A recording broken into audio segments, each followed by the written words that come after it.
Alright, so last time we left off, you all finally made it to, and let me double check using the new zoom feature.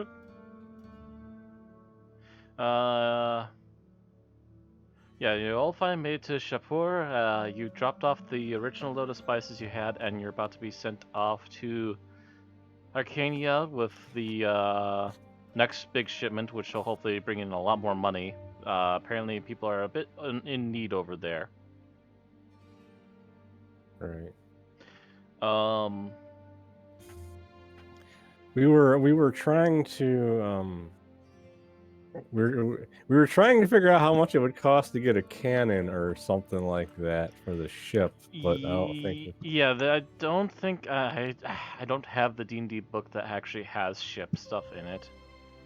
I wish I did. I believe I pointed it out in the chat, but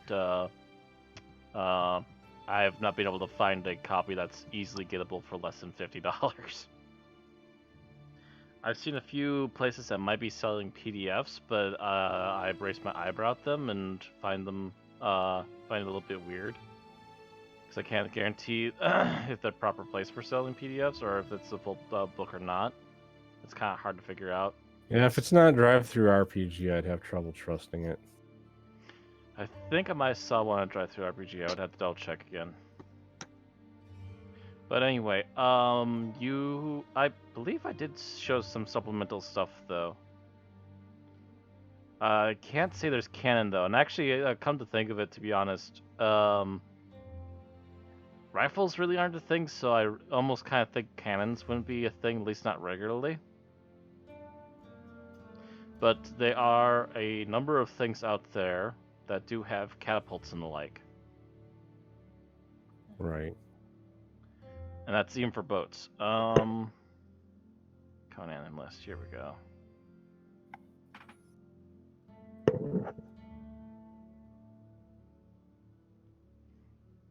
Was that drive-through? Yeah, that was drive-through. So yeah, there is a version of ships in the sea on drive-through RPG, and it's 10-ish bucks, maybe 20 bucks if it's no longer on sale. Okay. But yeah, I just haven't been able to grab it. I'm trying to open this thing that I shared in chat, but apparently it doesn't want to open. There we go. Open the second time. I do believe at some point they do mention weapons. Okay, yeah, the very bottom. Ship weaponry. So you're going out to price weapons for the ship then, right? Yeah, see if we can get at least just something to have. You do find ballistas. Ballistas are about 500 gold. I think it's safe to say we're not getting anything.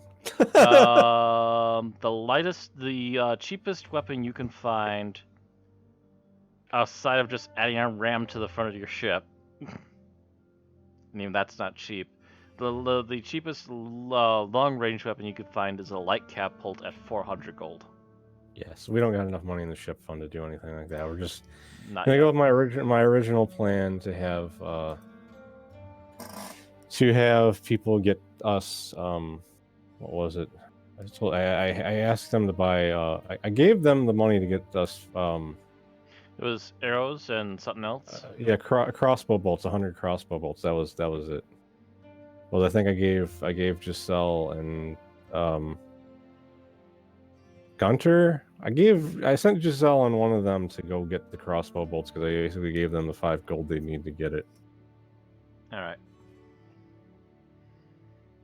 Because that way we'll just have some ammo on standby if we need to use the crossbows we got on the ship.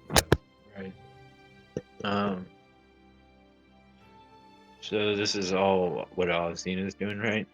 Yeah, that's all that Xena's doing right now. She already sent off a group to try and find some stuff, and she's trying to price regular weapons for the ship and is getting no luck, at least for something in our price range currently. Yeah, because we only got 200 gold in the ship fund, so yeah. We are gonna actually we were gonna stay in the town for the night though before we left. Just Yeah, I believe that was rest it up. presumed that it was going to take the rest of the day to load up the boat again. So, I have a question. Mm-hmm. This is part of what Blaine is going to do. Uh, sh is there like a blanket or a cloth or anywhere around it you can wrap her head around? Like, kind of like a head, like, like those cloths you wrap over your head and you hold them and you kind of wrap around your body kind of thing. You know what I'm talking about? Your face is exposed unless you want it to, but it goes around your head, over the shoulders to part of your like mid back, I would have to say. Like a really big hood. Yeah, pretty much. Pretty much. I'm not sure about the ship having any spare fabric around. That'd be an odd thing to have unless you guys purposely bought Well, some. like maybe a blanket or something. I think I most was, blankets would be too thick to use for something like that. yeah, I was gonna say you probably have blankets, but you after a few moments of trying it, you suddenly realize you get really warm in it. It is really Uh, meant for just staying warm at night and protecting yourself from okay. rolling around. So is Anya Xena distracted? I'm probably not on the ship because I was looking for. Yeah, All right. Xena's probably already gone. And who else did you mention? Oh, just Xena. So here's what Blaine is going to do. So completely distraught. And I thought about this the whole 2 weeks. She can't stand to look at her white hair right now. So she's going to take her dagger and cut it short to like neck length. I thought of a good example of what you're talking about for like kind of like the hood thing that like Ronan the Accuser has from like Guardians of the Galaxy. A little bit longer, like Like more something that like a mage would wear, so it'd probably be longer. Yeah. yeah. But so she's gonna cut her hair, and while everyone's distracted, she's gonna cast alter self.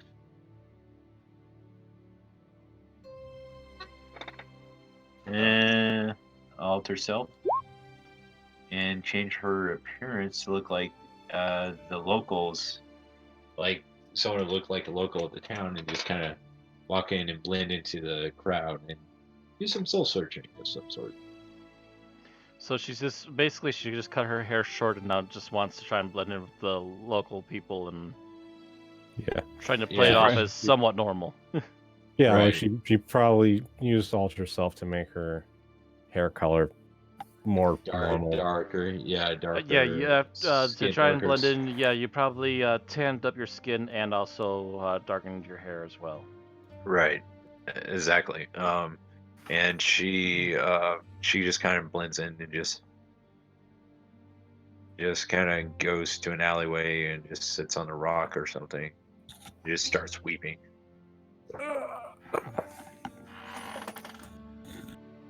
Right. And starts oh yeah. And she has a lot of thinking to do. So just kind of finds a place up by herself just to sit down for a while and think. Right, and maybe hit a library or something. All right. I'm gonna say for right now you're just kind of wandering through town, just trying to hold it in and just feeling thankful to be blending into a crowd for a change instead of getting odd looks. Right. People aren't avoiding you like you're the plague, just on sight now. Just curious, is there a reason we switched back to like the ship screen or? Just kind of holding it here for right now. Mostly trying to remember who's who, so because I have the icons. Yeah, because we got so many crew members now. Yeah.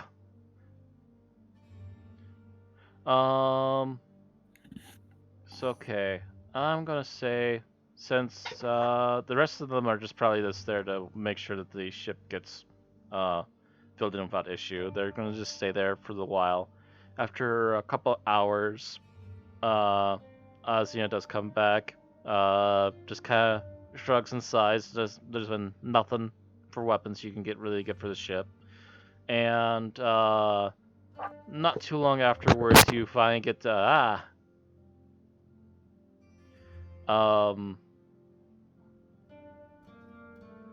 gosh dang it. Was it Conrad or was it Gunter? I can't remember which. It probably was Gunter. Gunter comes back with the people you sent off to with a goal to get bolts, and you do have a truckload of bolts now. Right. So you at least have hand wielded ranged weaponry for everybody with enough ammo.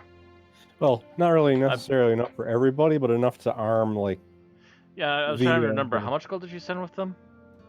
It was like 5 because it's like 1 gold for like 20 crossbow bolts. So that would have been 100 crossbow bolts. Yeah. Right. That's still a fair amount. Yeah, that mainly means that Conrad, Gunter, and Roger will have something to use if need be. So for ranged combat, because all the main party characters all have some ability to use ranged attacks already, but that helps.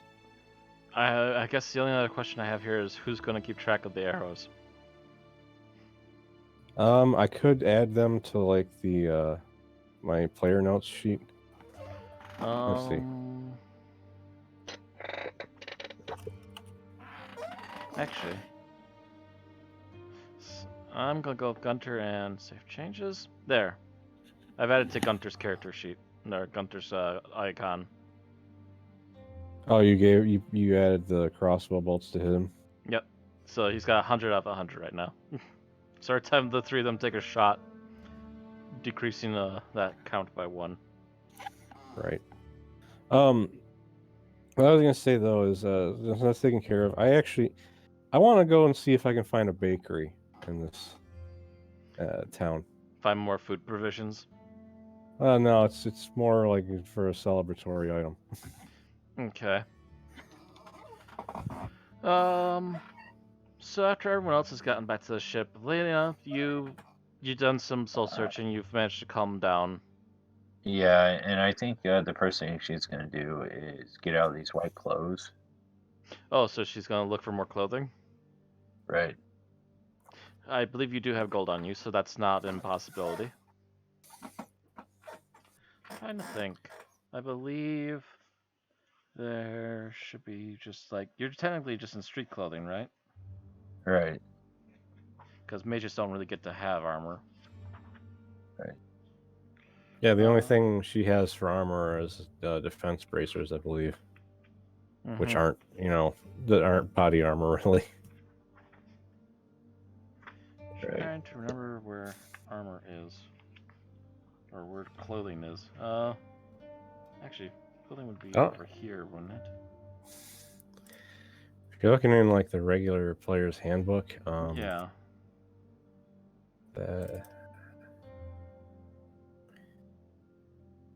Okay, clothes, common, costume, or fine, and travelers. She'd probably want traveler's clothing because of the type of... No, I think she's gonna examine some fine, which is like 1 to 5 gold or something like that. Fine clothes? That's 15 gold. Okay. Yeah, she can afford it. It's whatever. She's gonna try on a few different outfits and try different colors other than white. Okay, so looking for a non-white outfit now. Right, exactly. You find regular cloth outfits, silk outfits, leather.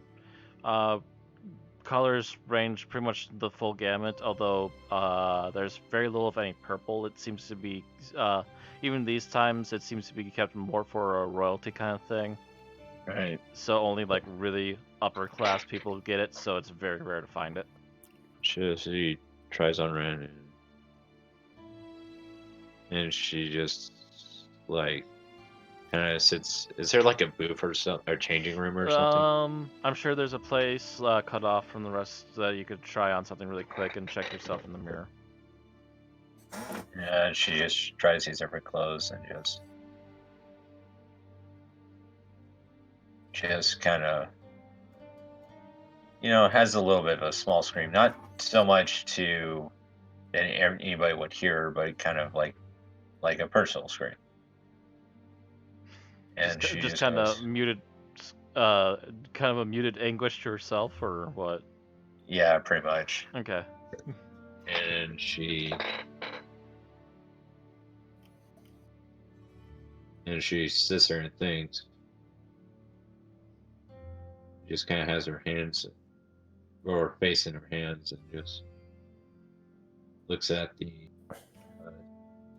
sales clerk and goes, "Do you have anything in black?" The sales clerk nods and quickly directs you over to some stuff aside. There's again, wide range of stuff: pants, shirts, altered shirts, and every kind of fabric you can think of. Black is really easy to make. It doesn't take much to make a black dye. Right. How about a full body dress? Full body dress? All right, that shouldn't be too hard to get. Right. And she just kind of looks at herself in the mirror and just has a laugh. Almost, you would almost, if you heard it, almost swear it was if she was going mad or something. But to herself, just it's it's a private laugh. So Just keeping it quiet enough that the shop owner doesn't freak out. Like, what the hell is going on back there? so she pays the gold for the black dress. Okay. So now she's walking around in a completely black outfit, I take it? Yeah. Alright. Still don't, you stand out a little less than you were before. White is not a normal color in these areas. Right. It's not impossible, but it's not normally a common thing. Yeah, especially not in an area where it's more rough living because white clothing stains really easy. Mm-hmm. Yeah. So 15 gold. Yep. All right. So put me at 50. And I guess she's gonna go to the library research and then get something to eat. But Alright. Where are you going to research in the library? You do. It is a big enough city. You do find a library without trying too terribly hard here. I guess she'll start with philosophy. Start with what? Philosophy, if that's possible. Veloz? Philosophy. Philosophy. Oh, sorry. You're like a mile away from your microphone. All of a sudden, it's like what? Philosophy. All right. That's Philosophy.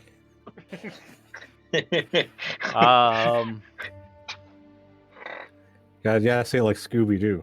Philosophy. Philosophy. Uh-oh. philosophy.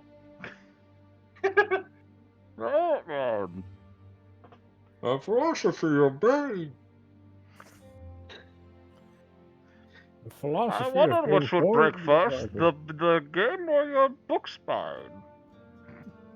Anyways, she starts yeah. looking at philosophy and then Like anything in particular you're looking in there for? making your pain your strength or something like that.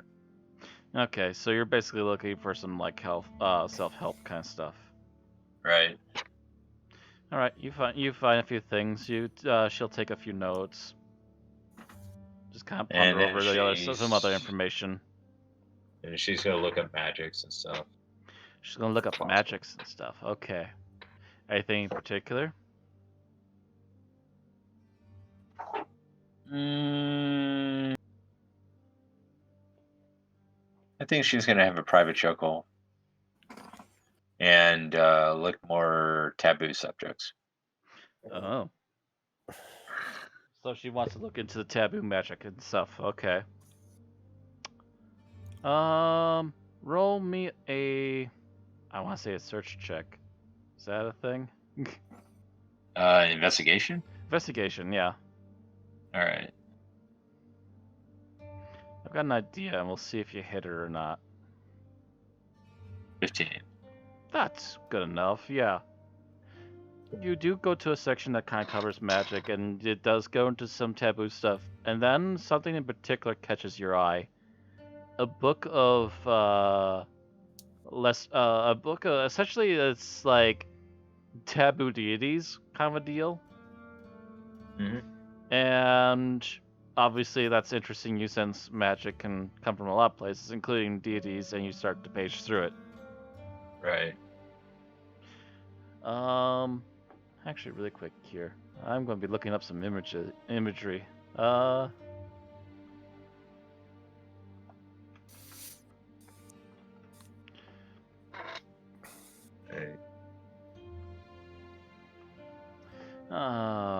Sorry, this is going to take a few minutes. I should have prepared for this. I'm kind of hopeful, but we'll see. Dang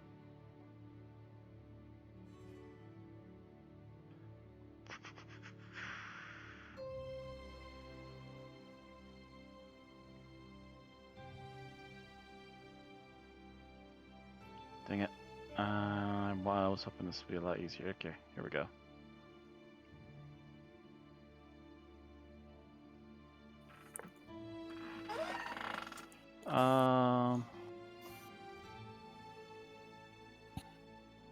Right. And search for that. And maybe I can find some better images.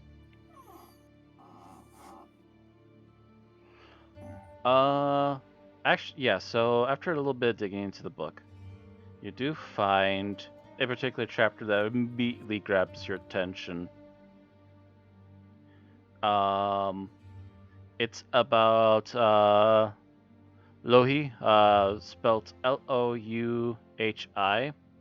That is essentially the head of the White Hand. She's actually mentioned by name in this book.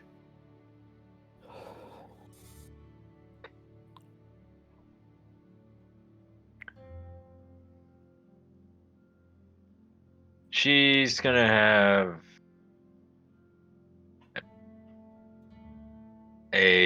read it and is like take her pinky and move it to her left side of her face and have this kind of laugh like So like a Cinderella laugh. as you seem to start to page through it, you do find after the first page, there's actually a page with a picture. I'm going to post it. Actually, I'm going to post it in the Conan chat, but I should also post it here so people can see. Right. I'm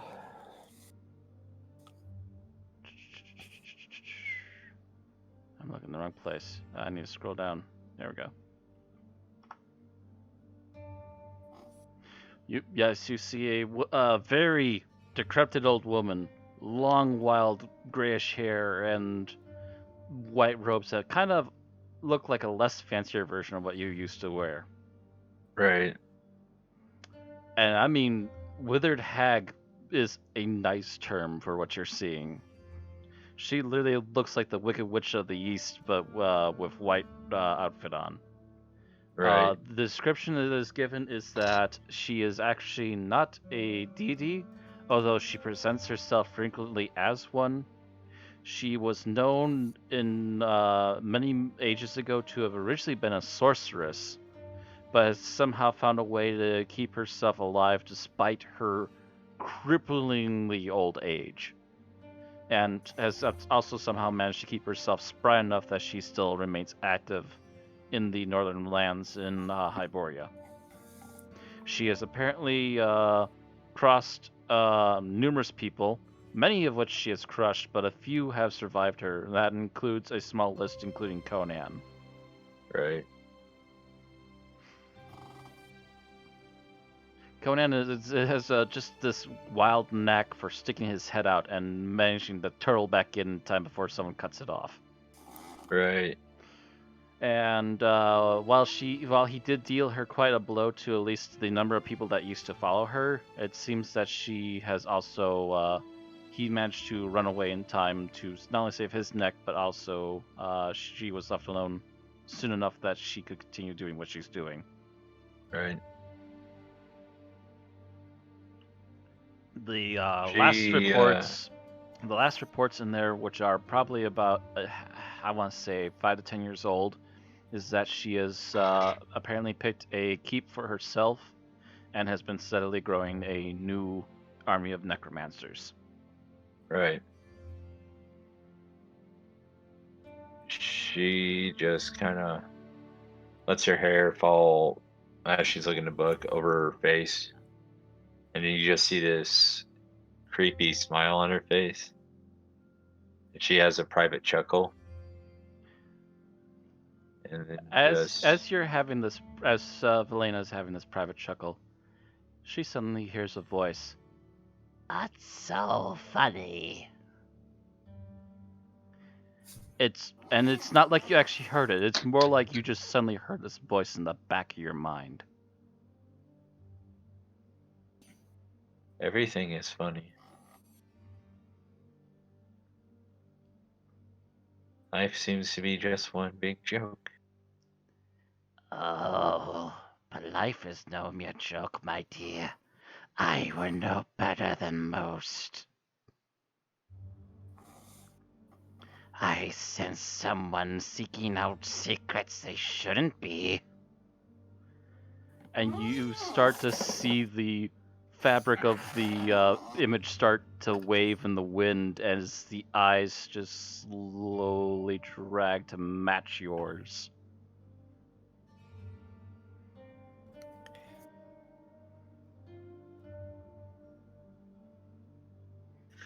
And she just looks back at it and looks it in the eye and goes, at least this time it was more than a hey. Impotent child. I should have you destroyed on sight. And you just see an arm start to reach out, and that's when you drop the book, and the book just tumbles, but then flips wildly. Just pages just back and forth go crazy. And then it suddenly stops on another image. This one's particularly interesting. Right.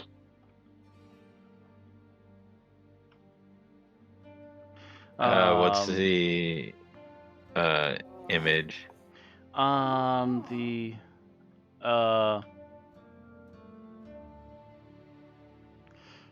Actually, first thing you notice is on the other side from the image, since it's on the right page. On the left page is the name Darketo.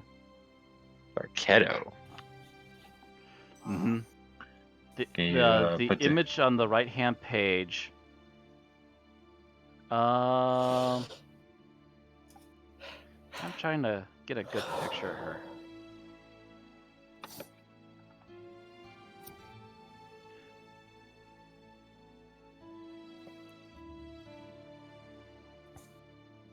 I think this is going to be about the best one I can come up with. No, that's way too small.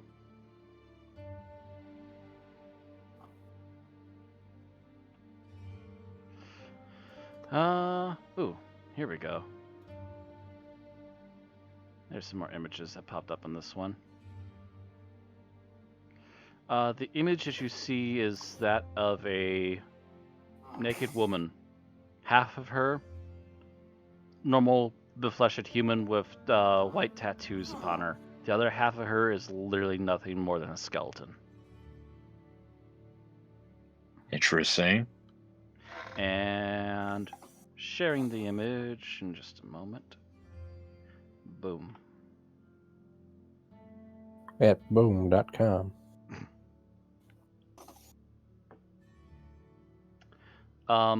As you quickly read over the description, apparently Darketo is a goddess not only of death, but of how to put it,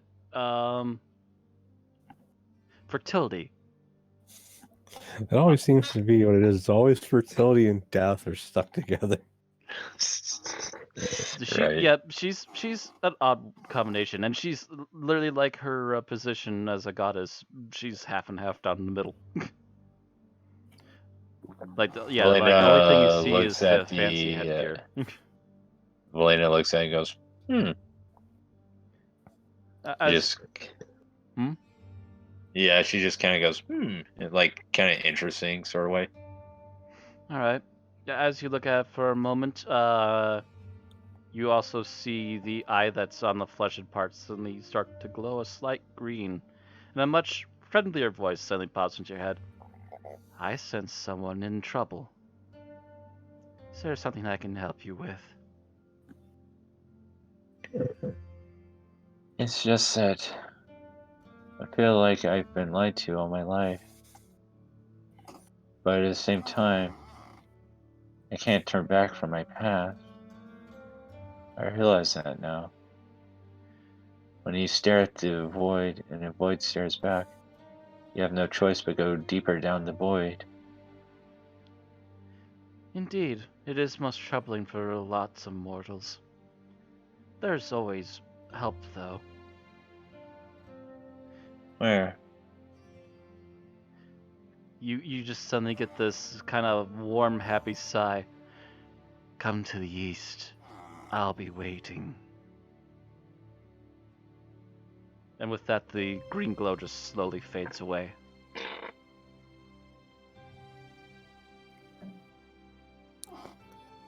And Good then, thing we're going that way anyhow. right? She puts the book up and puts it back on the shelf, and then runs Yeah, you just to had two where, people speaking to you in the back of your brain. right? It's a good day to leave the library. Must be going crazy. No, she just kind of has that private laugh, and then she goes and does she know where Azine is staying or whatever? Well, everybody got back to the boat. Well, technically, Azina's looking for a bakery.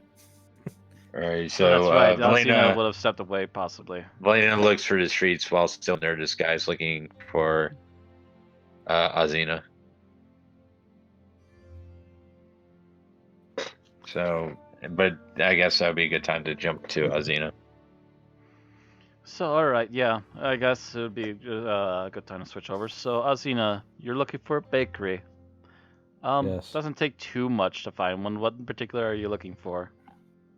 Looking for a celebratory cake to have for dessert with our meal tonight. To celebrate our first successful voyage. Actually, that's a good question.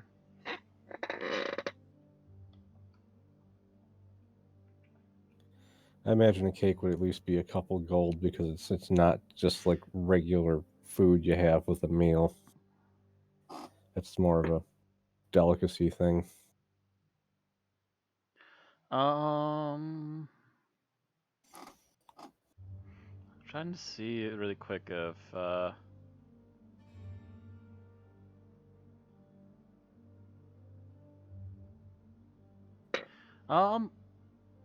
you do find a cake, but it's not of how to put it. It's not made like the normal means. Like it's got the basic flour, etc. But it does have some more of the how you say, local vintage baked into it.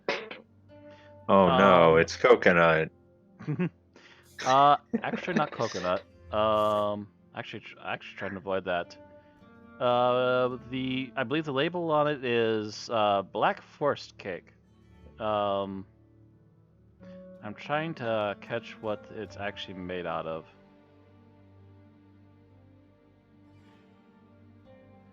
Because I did find the Indian cake, and it's like, oh, okay. Actually, yeah. So one bit of it is it's also made of a bit of cocoa. So it's not just chocolate, just straight up cocoa.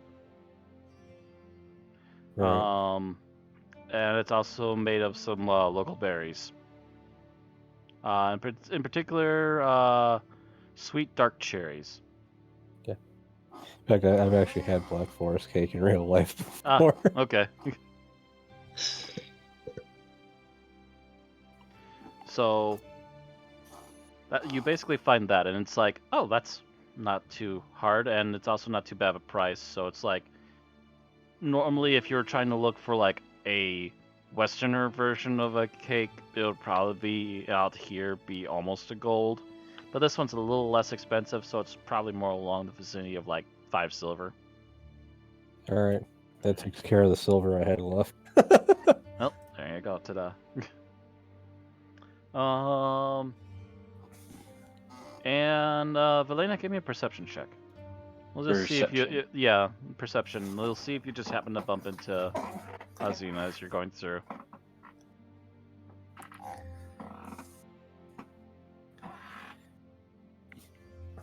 I'm gonna say that that's above a 10, so yeah, and Ozzy is like by no means hiding. So as you're kind of going through the market one more time on your way back towards the ship, you do bump into her. And Azina, as you're finishing purchasing the cake, you look up to see a unusually tan and dark-haired version of Elena with her hair cut short in a black dress. And then Valena just slowly drops her disguise. Her hair starts turning back white. Her skin turns paler. But so she slowly turns back to normal, but she still has short hair, and she's also sporting a black dress right now. Right. Azina just looks at her and goes, "Do I even want to know?" I have to go to the east. Well, we're delivering shit there anyhow, so that's not much of a problem. Right. Now I'm just imagining Valena with a spacey look in her eyes. Right. The people, they talk to me. The people in the book spoke out of the page. I'm just Yeah, you start doing that, everyone's gonna think you're crazy. Right. I mean, that's when I'd be like, "Theobald, I think we need to do an exorcism." The books talk to me. Oh God. Don't put me back in the box. Don't put me back in the box. She's like, But yeah, as you're looking at Valena, she seems a little bit loopy, but she at least seems stable kind of loopy. right. She As doesn't seem opposed to angry. being completely crackpot like she was about a day ago. Right. Which had the most amusing JPEG ever. Thumbnail. You're talking about Yeah, the crazy card. eyes of Valena. your tile card from last time, yeah. Right. She's gonna try to maintain her composure and try to, with a new determination, she's gonna go back to the ship and just remain I don't know calm. what she's gonna do. Yeah, just try to remain calm. You know what? No, you know what? She's in a cheerful mood. She's gonna get herself something to eat, a good meal. Oh, along the way? Yeah, along the way. And I guess Alzina can join her if she wants. But probably not because she's carrying a cake and Yeah.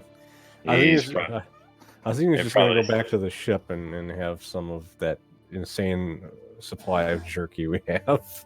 Right. The insane amount of jerky and crocodile and fish. No, we're all out of crocodile. Actually, I was just about to say, I think actually you're probably technically out of fish. Doesn't take long to finish off 5 or 6 or 10 fish. Right. Yeah, we crew that big. Yeah, because whatever fish I didn't use for the stew, we ate like the following day. So that we're out of fish until we catch more. Right. So Valena's gonna go to an inn or something, or a restaurant, or just go for a good meal. Not an expensive meal, but a good meal. So basically, you're basically actually looking for like a tavern, and you're just looking for something with decent portions, but not overly fancy. Right. It's alright. I'm gonna say you probably put down like at least another good 3 silver on that, and just go hog wild for food. Right. and she just maintains her about an hour. manners and just, you know what? Yeah. This is a good day for her. So 3 silver. You said 3, Yeah. and I guess she'll get herself some wine and just enjoy it. All How right. much silver or gold is wine? Let me go sort the book. Is there anything on drink? I would think there'd be at least something about wine skins. Yeah, but I wineskin wouldn't. doesn't I wouldn't doesn't say it'd be that much more than that. There'll be at least a little less than wine that. wine is 2 silver for a pitcher, 10 gold for a bottle of fine wine. So 2 silver for a pitcher? 2 silver for a pitcher of common wine. Yeah, 2 silver. And Wait. Alright. Yeah. There we go. Yeah. Now I did the number right. Yeah, she's gonna get a pitcher and just drink it and just have a good laugh and just enjoy herself for Yeah. once. actually, there's a lot because it actually lists a mug of ale is 4 copper. Because it's like if you go below past expenses, there's a spot where it says food, drink, and lodging. That's where it lists all that kind of stuff. Are you seeing that? Well, like what page? It's on page 158. Ooh, Oh yeah, I should open up that tab. You know, they got more for drinks here than they have for shields or helmets. They have more here for drinks than they have for weapons on freaking Heck, it even tells vehicles. you how much it costs to make a banquet. 10 gold per person. Yeah, Valina's just having food, fine, a good wine, food, a drink. She's just enjoying herself. All right. Does she attract any attention? I'm sure a gal on her own, even with the white hair, you still get a few looks, if nothing else, for the fact that you're just kind of hanging out alone and just consuming, like wild at the moment. But otherwise, you don't get like any. Not wild, but more like it's. I hate to make this reference, but it's like she eats food and it's like, yes, that is the funniest meal I've had in a while. Yeah, if you're getting a few people giving you odd looks, never mind. Yeah, but it's just. But she's just for the most part, having it. for the most part, people aren't like threatened by you. They're just looking at you like you're a little bit cuckoo and just continuing whatever they're doing. Yeah, she's just. But she's having a good time, Mhm. just wine, food, and no men to bother her right now. And because the white hair probably still keeps most people from wanting to hit on her. Oh no, the white hair doesn't bother them. It's the white hair mixed with the white outfit that makes people immediately go, "Oh fuck no," and back out the door. So Yeah, that's but why now they're not like giving her a 10 foot open space, but they're just kind of like, she's being a little weird. Oh well, whatever, and going back to their stuff. right. Yeah, I guess if nothing else happens, we can go back to Azino or any of the. Yeah, I assume after about an hour or so, you start heading back to the boat. Yeah. And I basically just wait till everybody is back and accounted for. And then I'm going to break out the cake and those honey mead, those water skins filled with honey mead. Mm-hmm. So we're gonna have some cake and drinks too. So, how much is it for a bottle of wine or a pitcher? Was it? A pitcher of pitcher was common 2 wine silver. was 2 silver. It was common silver. wine. Right. So she comes back with a pitcher. She's like, this is time for celebration, rebirth. Yeah, I kind of just bring the cake up and like I said, the honey mead that we have from, what was it? Those meteors, I think we got it out of. Yeah. And That weird Uh-huh. case of the falling meteors. I kind of get the crew together, pour the honey mead in some glasses, and I say, "Here's to celebrating our first successful voyage." You know, obviously, cut the cake into like 8 pieces so everybody gets to have some. All right. Yeah, Valena drinks a cup of wine and toast, and Geralf and Theobald are quick to drink. Geralf isn't quite sure what to make of the cake, but he does eventually eat his entire slice. Theobald is fine with it. Giselle, she's fine with the drink. The cake though, she's just instant like, oh yes, excellent choice, and starts going forward as nicely as she possibly can. I think Trying to act ladylike. Yeah. yeah, Valena is having the realization that she should combine chocolate with wine more often.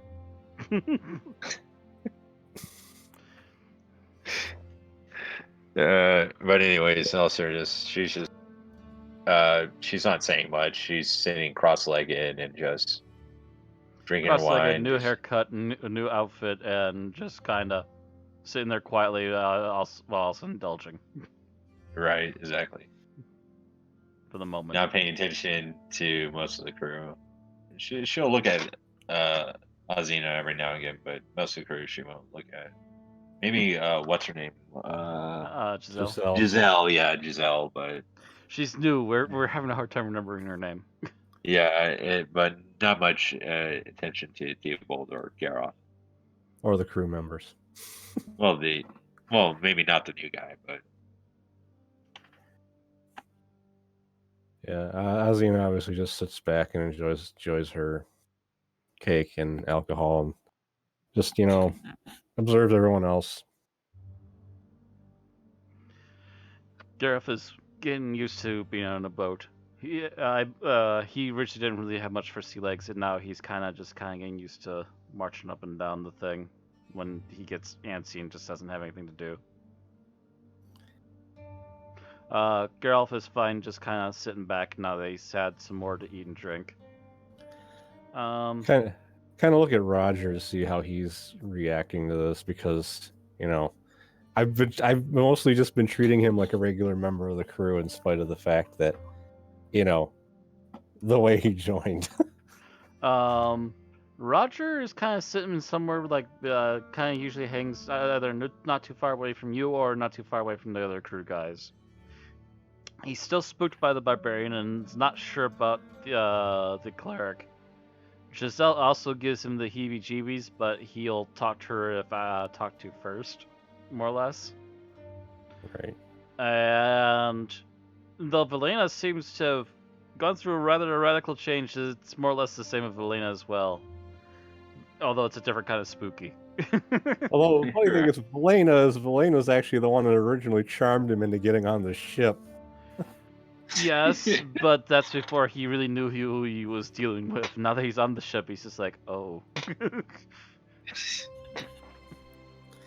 So after, I just kind of sit back until everyone's done, and then I approach Roger and I go, "You're gonna help me clean the dishes." Me? Sure. Okay. He's not sure what to think of that, but if the captain wants him to join in cleaning dishes, he'll join. You just hear Valena shout out, "Who else wants wine?" and holding the pitcher. Because the thing is, we don't really have anyone that's like the designated person to do that, but I imagine we've got dirty plates and silverware now because of the cake. You probably do have some dirty flatware, yes. After multiple meals and cake. Speaking of which, were you waiting for the cake after a meal, or were you just having it just when everyone was there? I assumed we all had eaten at this point, because Valena ate, and I mentioned I ate jerky already. So I guess that means I should actually update everybody else. But does Giselle have anything for food on her? Roger, I had actually given 2 gold so that he could get whatever he wanted while we were in town for his food. Oh, for Roger? Yeah, because he didn't Okay. he didn't get a share of the payment for the delivery, so I just gave him two gold out of my pocket to take care of his needs, because I do like, he's still a crewmate and he needs to be able to eat. So Yeah. Well, let's have a look. See here. 2 gold for food. he shouldn't probably doesn't need all of it unless he really decided to pig out, because according to the player's handbook, meals for day, it's like squalid is 3 silver, poor is 6 silver, modest is 3 silver, comfortable is 5 silver, wealthy is 8 silver, aristocratic is 2 gold. So like he should definitely have money left over, unless he decided he wanted to eat like a rich person for a day.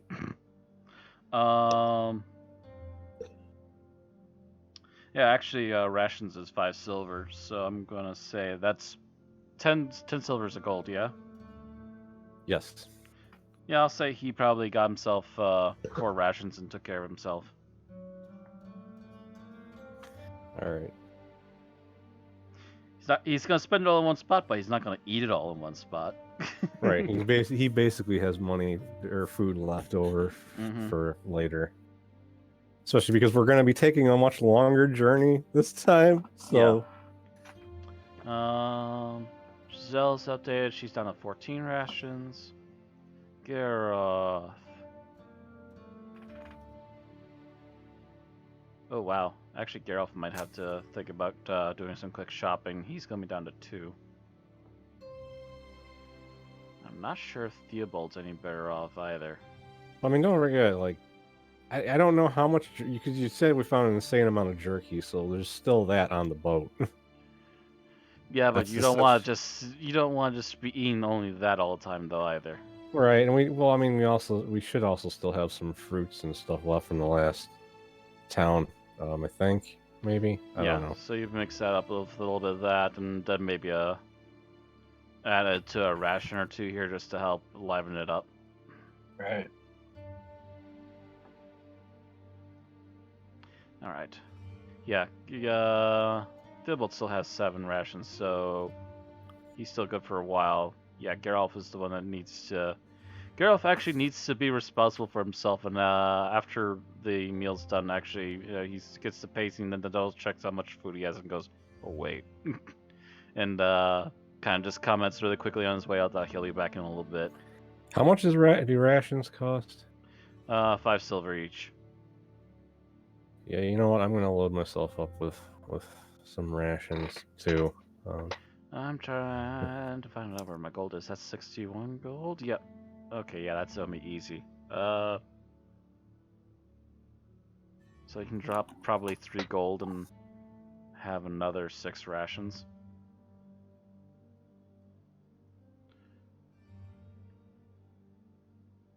Yeah. Did that work? Yeah, there we go.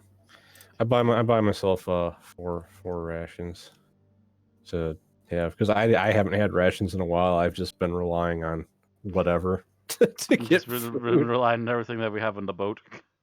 Or that we catch, basically. Everything we get in the boat. All right. So yeah, I guess that's gonna be about it, other than the ship getting filled up for the voyage tomorrow. Right. And that went off without much of a hitch.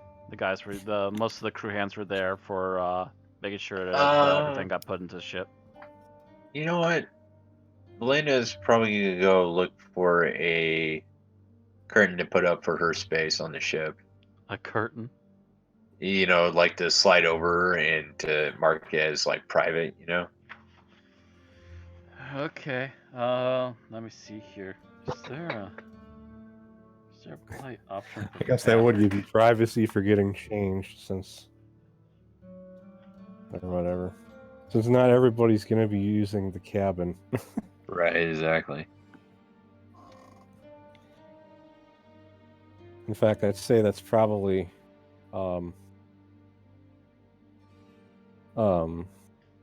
probably mostly my quarters, aside from the fact that I let Geralt keep his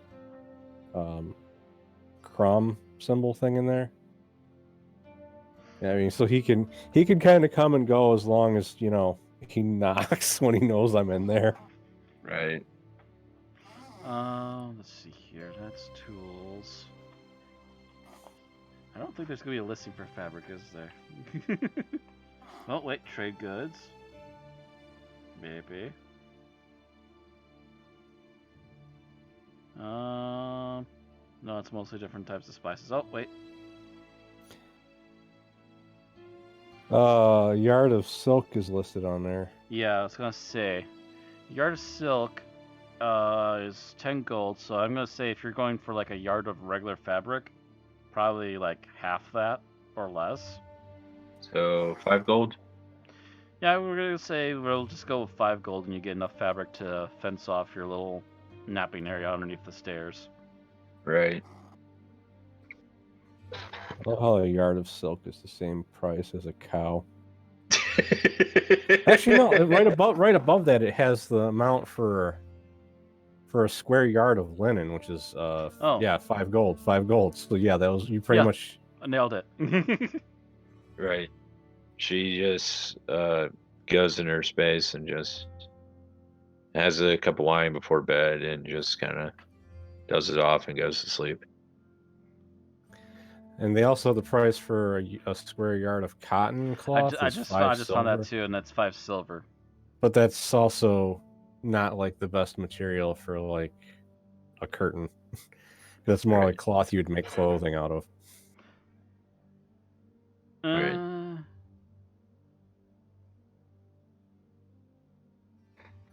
I kind of picture Helena being stuck up enough that she wouldn't use cotton cloth for. Yeah. Right.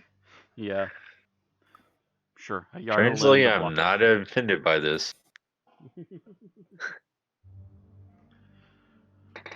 But yeah, she's just gonna have a cup of wine, have a good laugh, and just go like fall asleep with wine with the pitcher right next to her, and she probably has her arm around the pitcher. By the way, when you did offer wine, I'm gonna say that that Theodwald was probably one of the few that would said yes. Yeah, because everybody else is probably just happy with the honey mead. Yeah, well, like she kind of pours the wine and just goes, "Oh," and just puts it back and just kind of ignores him. Wow. Okay. He kind of gives you a dirty look, like, "What the heck? Fine, whatever." So you're kind of retroactively adding this as something that happened earlier. Basically. Yeah. But she's like, got the picture. She's like, and you just hear this.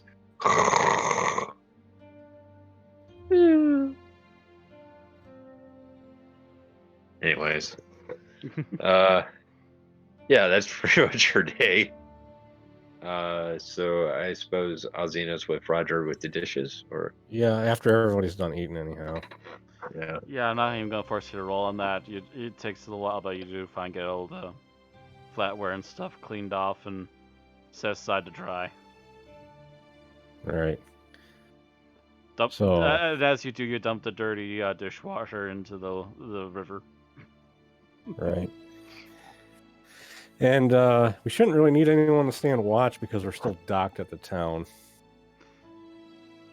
just in case Elena would have her before she went to bed, have her wolf on watch with her little raven on top of its head. Just basically, you leave your pets on the top of the deck. Okay. Pretty much. I mean, the thing is, even if they just sleep up there, if somebody starts to get onto the boat and they see a wolf, they might have second thoughts about it. Right. Even better yet is if they start walking onto the boat, all of a sudden the raven wakes up. Ah, danger! Which would wake up the wolf. And you just hear, yeah, all of a sudden you hear this. Ah, danger! Ranger! Yeah, you just hear this growl. Shit, let's leave the boat alone. Hey, Boo All right. Boo, I think we should leave this boat alone. Hey. Hey, They don't look like they have any picnic baskets anyhow. The Ranger warned me about tastes like this. Anyways, yeah, so Azina and Roger are doing the dishes. Yeah, we finished the dishes already. Matt said we dumped out the water. You I did just- did dump out the water. Yeah, I So just- there's I there's just no turned- conversation. Oh, go one ahead. at a time, Oh, damn it. Yeah. You're asking if there was any conversation. I imagine Roger probably just tries not to piss me off, basically. Basically. Right. Basically, Yeah, he's, so- he's still very sheepish about the entire crew, although he does want to at least hang around long enough to make money. Yeah, I'm trying to make him feel somewhat welcome while also making him do work because of the fact that he's kind of the guy that just joined and needs to prove himself a little bit. The guy that just kind of floated onto the boat. Right. Right. Because the funny thing is, I was not originally intending to recruit him until Valena opened her mouth. That seems to be this entire crew, to be honest. We don't intend to bring anybody on, but then it happens, and then what are you gonna do? Like, I was just planning on interrogating him and then letting him go. But anyhow, so yeah, after we finish the dishes, I just turn in for the night because, like I said, we're docked at the relatively major town. Like, nobody should be trying to fuck with our boat, especially if they know that it's not empty. Like, they know that they'd be. Especially they know if it's not empty. Then they also, if they're aware that there are a bunch of weirdos hanging around that thing today. There's a bunch of weirdos, as well as a pirate captain that actually has like a little bit of a reputation that some of them might have heard about. Right. Yeah, for all you know, there could have been already whispers of people spotting you on the docks today. No one obviously wants to pull any shenanigans, but it's a possibility. Right. So we got a full rest, or Yep, you all bunk in eventually. You get a full night's rest. Crack of dawn, and I suppose we can just do it without rolling. Someone takes a few minutes and carefully makes a breakfast the next morning. Let's go Theobald, since usually it's Geralt, and the barbarian's just like, I'm done burning. before breakfast is even made, Blandish is going to sit at the front of the ship and just watch the sunrise. Just wake up. And, Probably with a pounding headache. You're the first one on your own. The wolf and the raven kind of acknowledge you're there and continue to nap for a little while not bothered. As you're kind of watching the sun slowly rise, you hear that whisper in your mind again. Come to the east. I get up and I walk out onto the deck with my parrot. I have a gold coin in my other hand, so I go, what do we want? And I hold the coin up in front of his head. Shiny! What are we gonna get? I hold it in front of him again. Shiny! All of a sudden you hear the raven go, "Stop it!" The raven doesn't know how to say that. I don't know. It would be funny if I turned it for that. It would be fun to But anyways, Blade is just sitting there, just looking, just hearing the voice in her head. Rock pieces of 8. Oh, that's what we didn't teach him.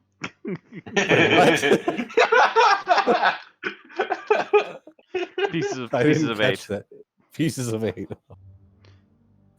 Was it supposed to be 9?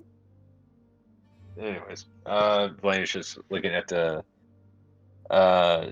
sunrise, just takes a deep breath and goes,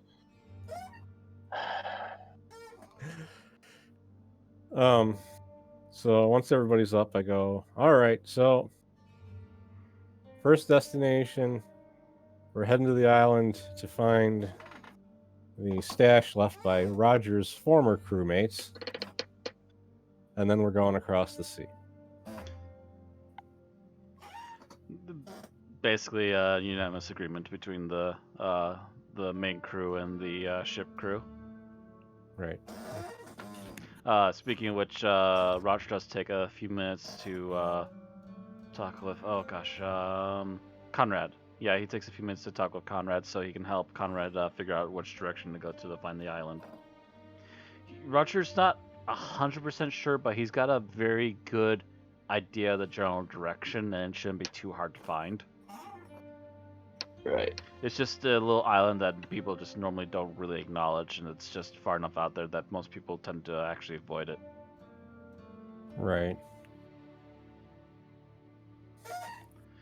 It's far enough away from the mainland that most people aren't going to go to it, and it's far enough north that most people that are going right across the sea aren't going to bother going to it either. Mm-hmm. And it's also not a big enough island that a bunch of savage natives are going to be inhabiting it and immediately start chucking stuff at you the moment you drop on shore. Right. Which, by the way, is a legit problem in that ocean. They don't have picks like they do in the far west, but they do have similar issues. Freaking picked. We need Burgo Cut to put them in their place.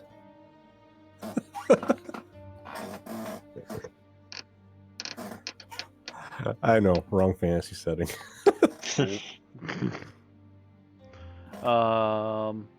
So I guess without further ado, you start heading off then.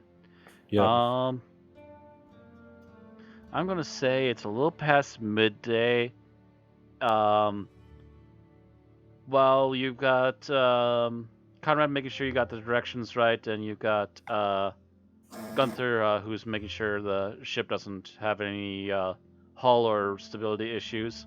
Roger's probably been spending most of his time halfway up the mast, peeking over and trying to see if he could. If I don't think there's a crow's nest. It's not big enough of a boat, but he climbs up there anyways, and he keeps kind of peeking around once in a while. Right. Finally, a little past. He'd basically be up on top of the cabin. Well, not even just on top of the cabin. Like literally, he'll climb up the pole where the mast is and look around, trying to get a higher point of view to look around from. Right. Okay. Finally, a little while after midday, he and after you've all had lunch, he does climb up there one more time and just kind of stares in a particular direction for a few moments. No. Stares off in another spot. Blinks, covers his eyes, and finally, land ho! Comes back down to you guys. And he starts pointing in the particular direction. I kind of just smile at him and I go, you know, I've really wanted to hear somebody say that for a while. because he's the only person on the ship that's probably been a pirate previously. He's the only one that's had a long term on the water, yes. Elena has a chuckle with her hand over her mouth. Oh? Just hearing that. It's like, just Alzina going, I always wanted someone to say that. Yeah, so, obviously, after we finish, our lunch, we're gonna get ready to head to the island. So, I kind of discussed with the crew what we're gonna do is, Yaroth is gonna stay on the ship with Gunter and Conrad to obviously protect the ship while the rest of us are on the island. All right. We're taking Roger with us because he knows he's got buried. he's got the best idea of where it's buried because he's been here before. Mm-hmm. And we'll bring the rest of the party and Velena's wolf. Right. All right. So, everybody take a tick on the food. I assume we actually. Do you want to just take ticks on the jerky because you got so much of it? Might as well. Right. Essentially make it like a quick lunch. Yeah, it probably won't last as long, or probably won't last as long as rations, as far as not spoiling. I would assume. Jerky's kind of is naturally preserved as it is, so It really Either way, depends. so yeah, so they're basically both food that's got like stuff to preserve it, so it lasts.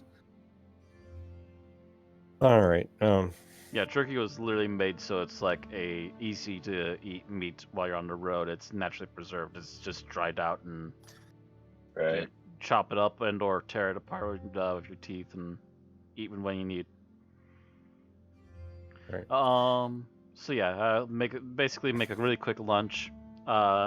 You slowly lead the boat back into shore as close as you're willing to go, and then Xena, Velena, Giselle, and I think that's actually and Roger all hop onto the boat. Oh, actually, Theobald as well, I assume.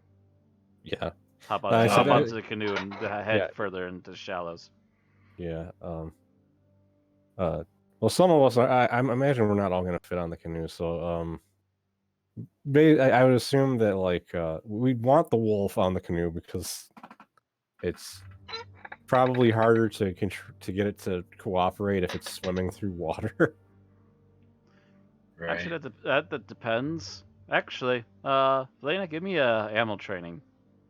Animal training? Alright, animal handling? Animal handling, yeah. Alright.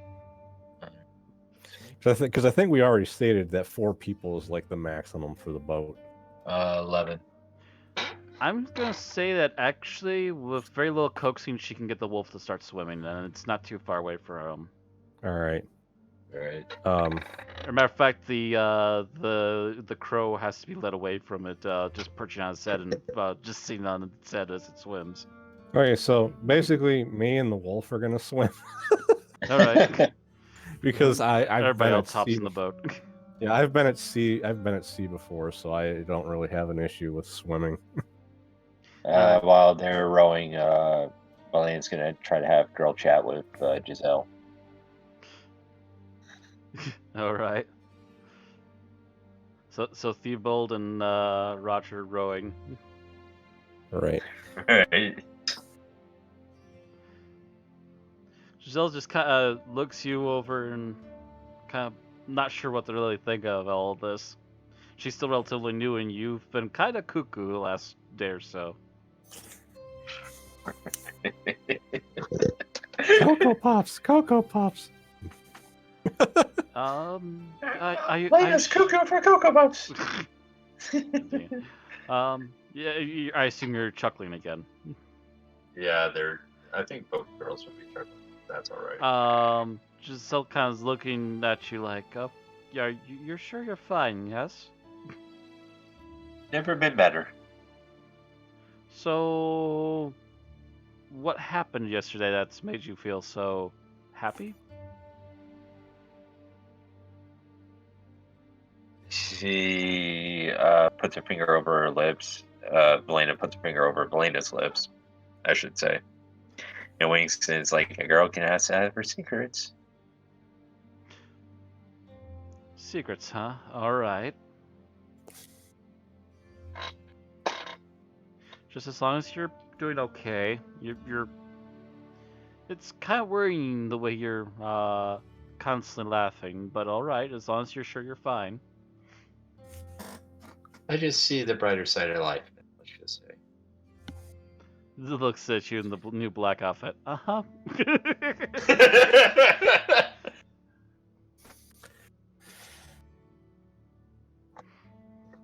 Kind of picture Theobald thinking, well, at least she doesn't stand out as much.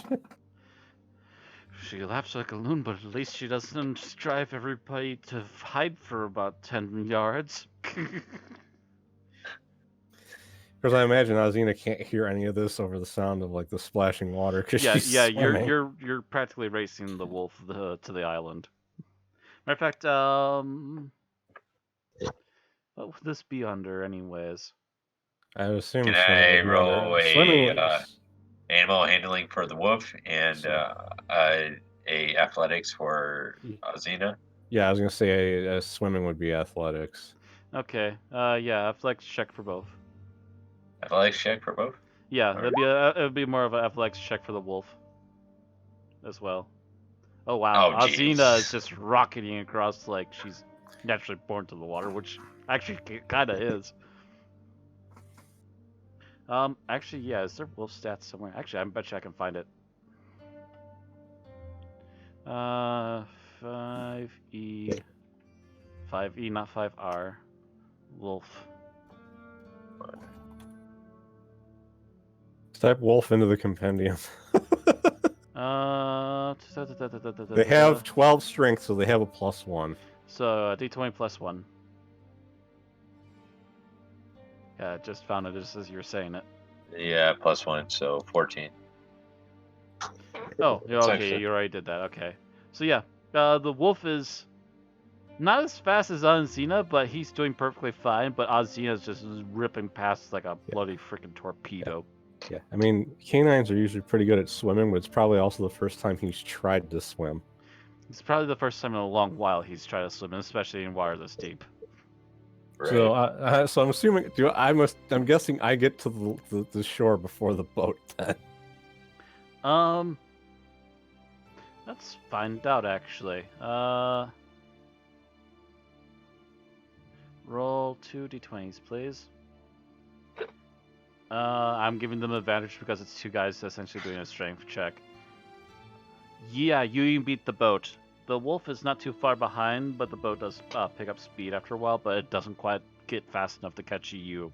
You're Yeah, probably on the so- shore for a few moments before the Yeah. boat finally comes in. Well, yeah, since I got there first, I imagine I'd basically just be wringing my clothes out while waiting for them to get to the shore. Mm-hmm. Take off your vest, wring out the vest. The shirt will dry eventually. Right. Actually, it's not vest, your jacket. I was gonna say, and I assume that I probably left my armor on the boat so that I could just equip Yeah, it when they get you probably here. would have left the heavy armor on the boat. You would have probably at least kept your hat. Right. Right. But the breastplate would be in the canoe so that when Mhm. they arrive, I can put it back on. Right.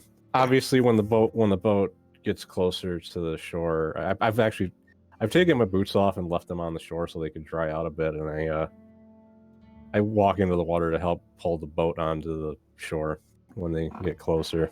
All right. Yeah, you guys finally pile out of the boat while Azina holds it. You all help her push it up onto the shore. And by the time you got it safely on shore where it won't get washed away, the wolf has already joined you. Belena is just waiting for on her knees for the wolf to come, going, "Come to mommy, come to mama." Gives a gruff wolf bark and finally catches up and comes immediately right to you first. You're the one that feeds it. So before we immediately head in, look at Roger and I go, is there any particularly dangerous wildlife that you know is on this island very often, or that we should keep an eye out for? He looks out. It's very sparsely covered in trees, but just enough that it gives the place a little bit cover. Mostly, and even then, it's mostly like palm trees and stuff. So it's not like a dense forest of any kind. He just kind of looks around and goes, "No, not that I've ever experienced out here. That's mostly been birds and maybe the rare occasional animal, but nothing threatening." All right. And as a matter of fact, he's just kind of, as he's mentioning other animals, he even points out that, vaguely points to one direction. You can barely make out a monkey hanging out from one of the palm trees, adding to a little bit of the background noise of the island. I go, well then, lead the way. He nods, and it takes him a moment of looking around a little bit, but he does seem to find what looks to be a very rough and at first hard to notice path. But you do notice as you walk along it, the grass is a little bit shorter and seems to be more frequently treaded than the rest of it. So it's a very natural path, and he just kind of follows it through, and eventually it does lead you more or less to the middle of the island. It's a little bit off to one side, and you can tell this area seems to be a little bit different than the rest. In particular, there's a couple of stones marking the area. And he kind of seems to be looking at them for a few moments and then kind of stepping around, and finally he just drags one booted foot through the ground, trying to essentially connect lines between the stones, and just goes, "Yeah, right about there," as it makes a big X between like the four set of stones. All right. You know, it just occurred to me. Hmm. We don't have a shovel.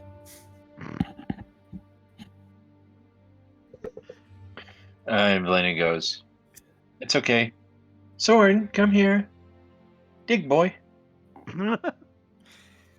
Actually, didn't you have a shovel? Did I have a shovel? Actually, I think you might have kept a shovel that we stumbled upon somewhere.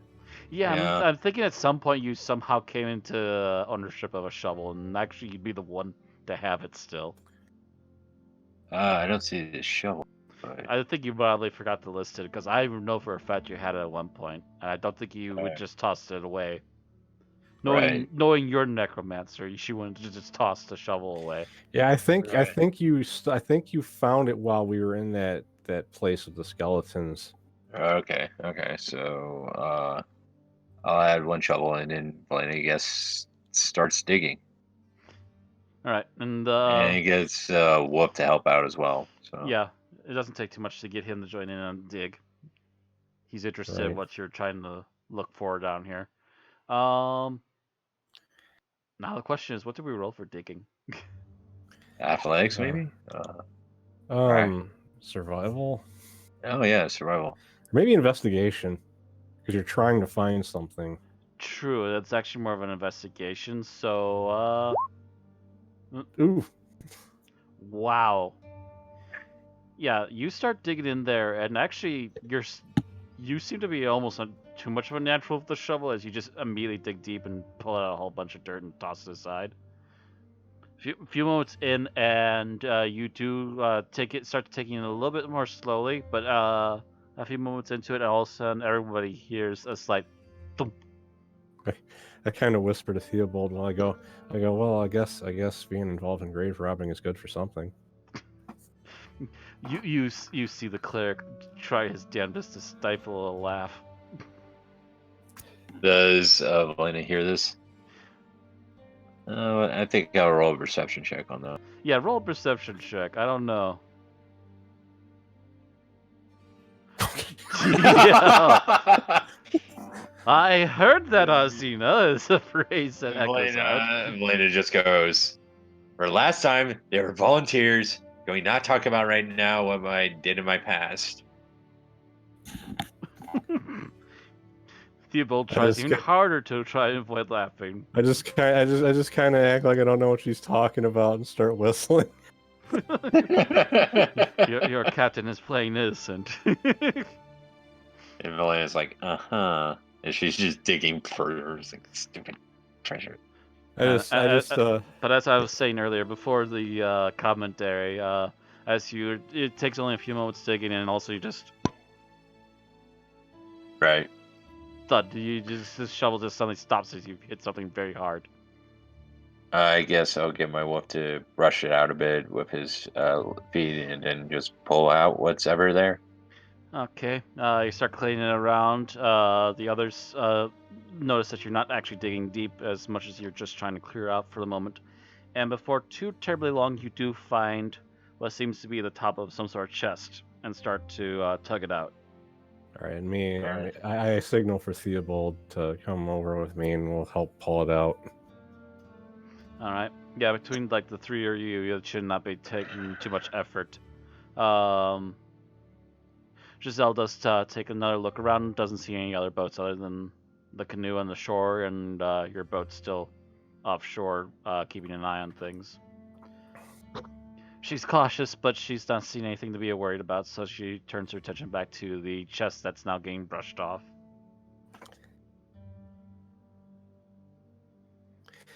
All right, so Actually, question is it locked once we get it out?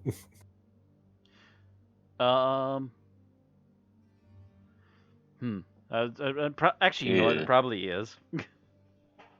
I didn't really think about that, but yes, as you're looking it over, yes, there's a big. Valena is gonna press a dissertation to dust it all off. Okay.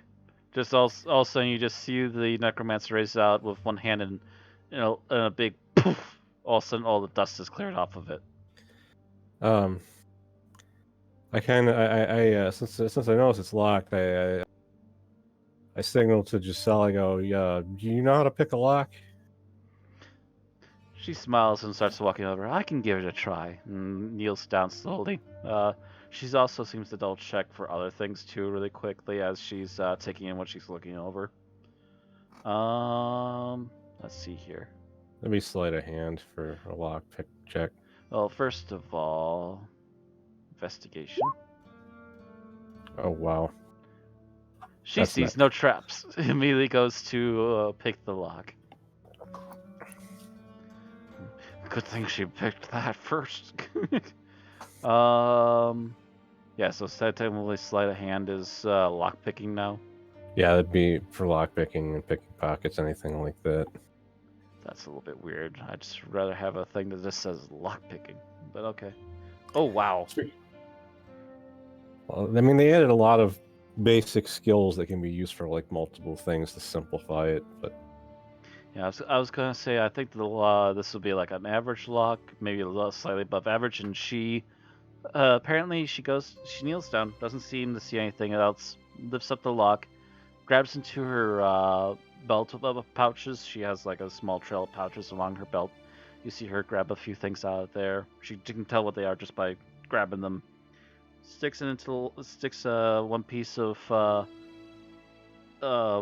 almost looks like wiring, but it's a little too stiff to be just normal wiring into there, and then sticks another small metal tube in there. And you see her wiggle it for just a second and just goes, and then pop, creak, and the lock just falls off, and she puts her tools away. all right, Valina's gonna get a quarterstaff and lift it up slowly from the lid. All right. I'm gonna say, did you actually warn anybody before you did that? I would imagine that she wouldn't be able to just lift it while Giselle's still in the way. So Yeah. All right. So after just basically telling Giselle to step back really quick, you start poking with your staff, and at first it doesn't seem anything, but as you're just barely getting it to start to open, you do hear a sudden hiss, and there's a puff of green smoke as you quickly drop the lid, and everybody stands a little bit further back. Apparently, the Right. captain was getting paranoid and did set a trap on the chest. All right. Roger just kind of looks surprised and immediately looks up to the rest of you. I didn't know. I kind of just nod at him and go, "Your captain seemed like a nutcase, so I don't blame you." He was starting to get a bit paranoid. Too much good luck, I think. It's bound to go wrong sometime. So after a few moments of just letting the smoke clear out, you can now push the chest open and immediately just nothing but what you find in this chest, and it's not a huge chest, but it's a decent sized one. I'm gonna say you find 5 platinum, about 50. Actually, no, 300 gold. Another 60. About 60 silver. It's still in silver coins, and a good 40 copper.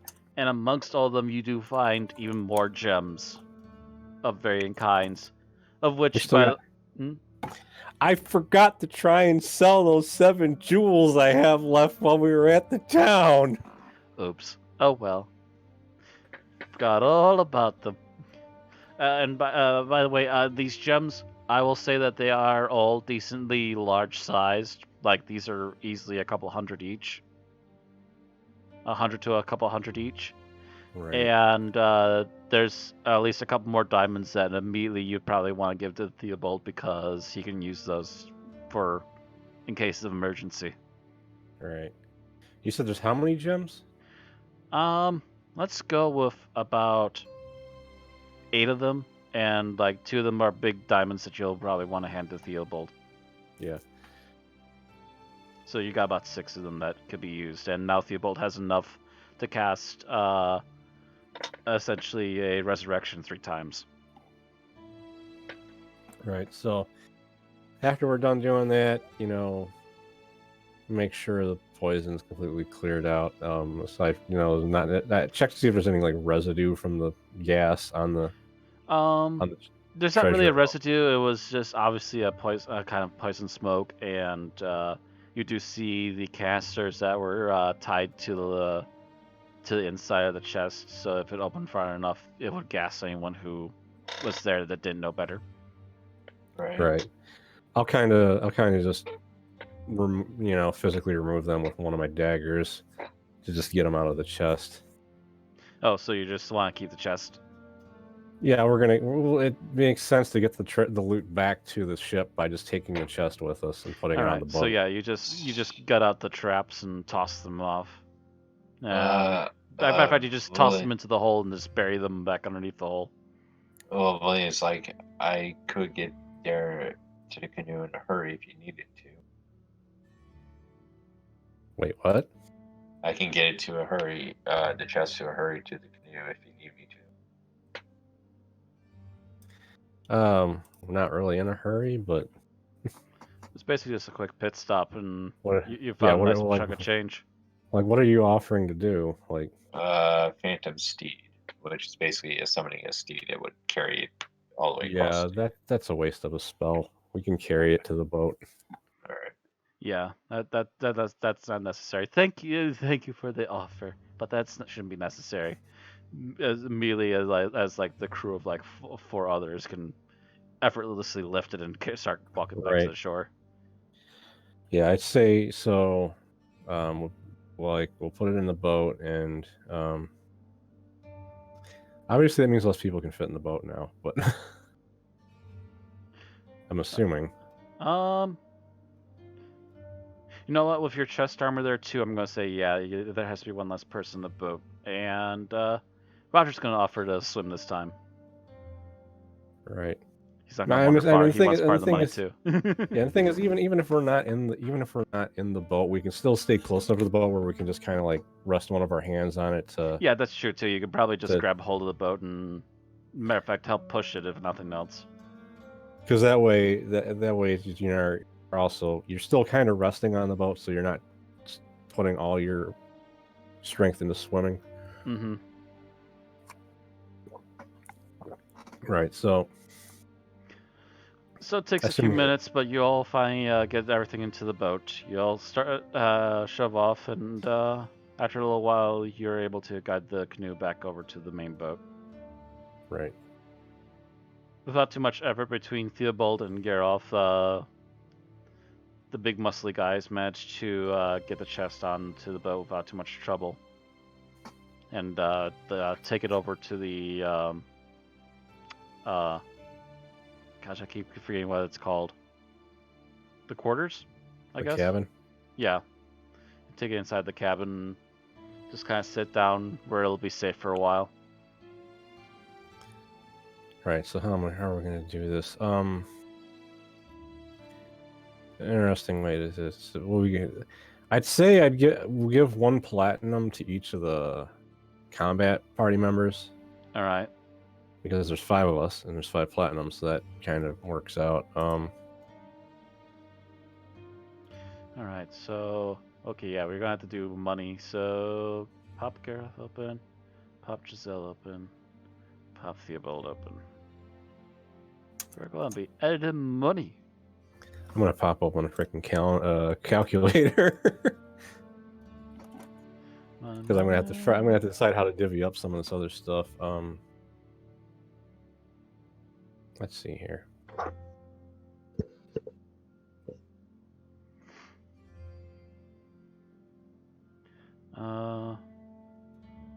Everybody gets 1 platinum.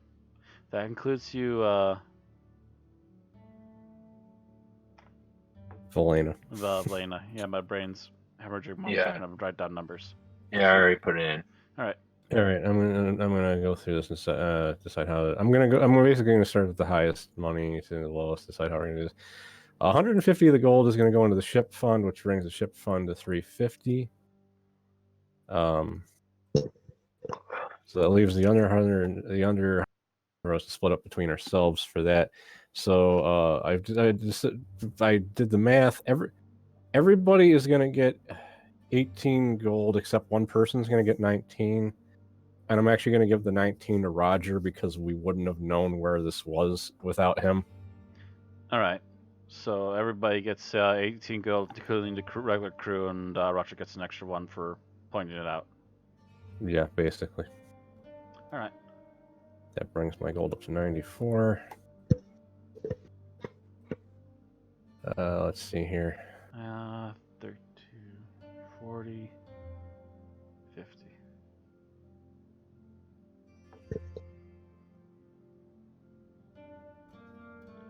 Um, 6.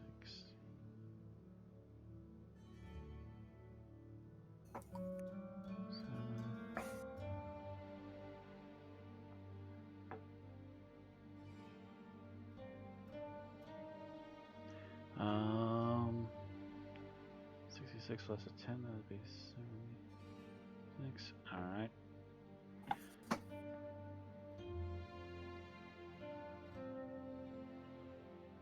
I clicked the wrong thing.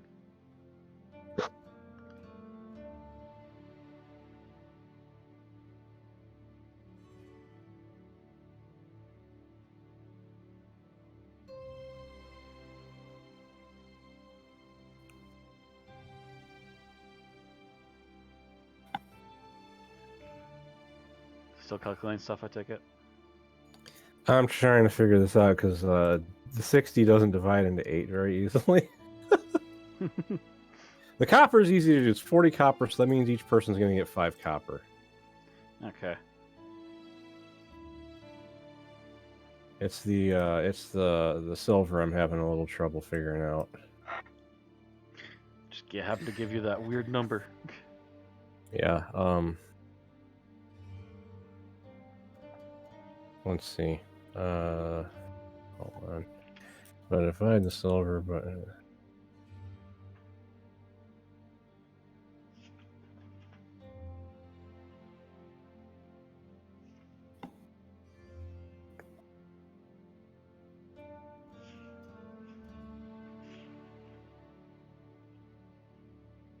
that doesn't help either.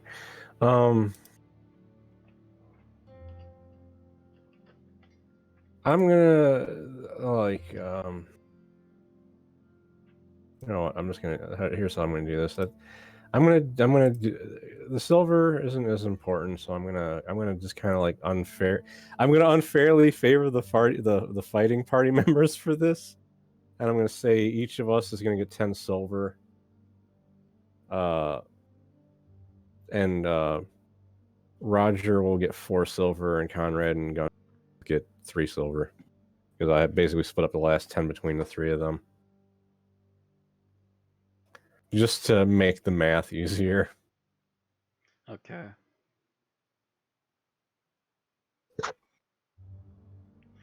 And it was, 5 copper. Alright. I've taken down money notes for the crew hands. Right.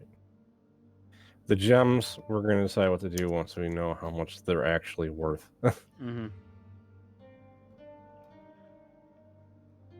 And this chest will now be what I use to keep the ship funds in. Yay, ship fund chest.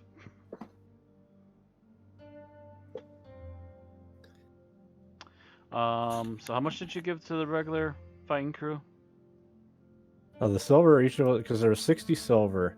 Mm-hmm. So all of us got 10, and then the last 10 I split between Roger, Conrad, and Gunter. Alright. 10. Actually, wait. Yeah. Because there was a number that there was no way that I was going to be able to split it up fairly anyhow, so...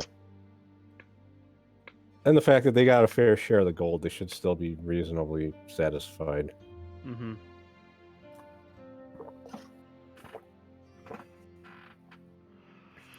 Okay.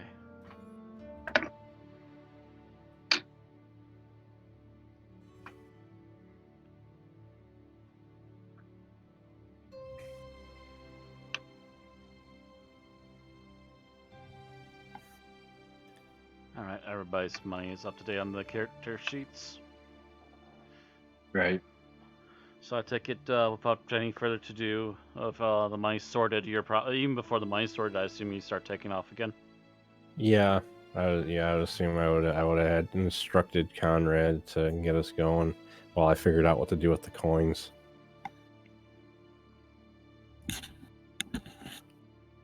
All right. So it takes you a little while, but you do finally eventually sort everything out, figure out who should get paid what, and Conrad, Gunther, and Roger are more than pleased with the amount they got out of all this, especially since even though they didn't get any of the platinum, they still got a fairly hefty amount of gold, and now they're just like, oh, okay.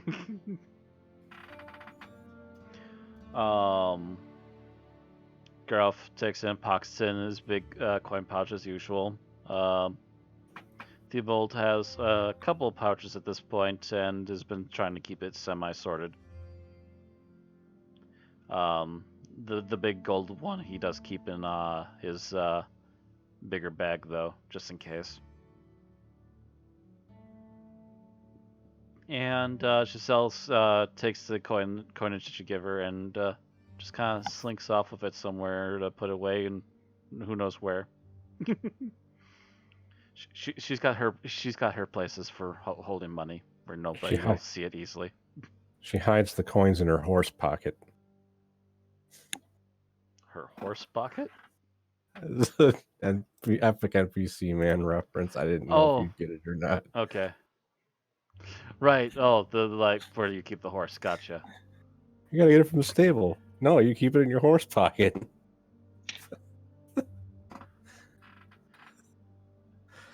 No, you keep it in your horse pocket. Look, poof. What the? You just pushed Z, dude.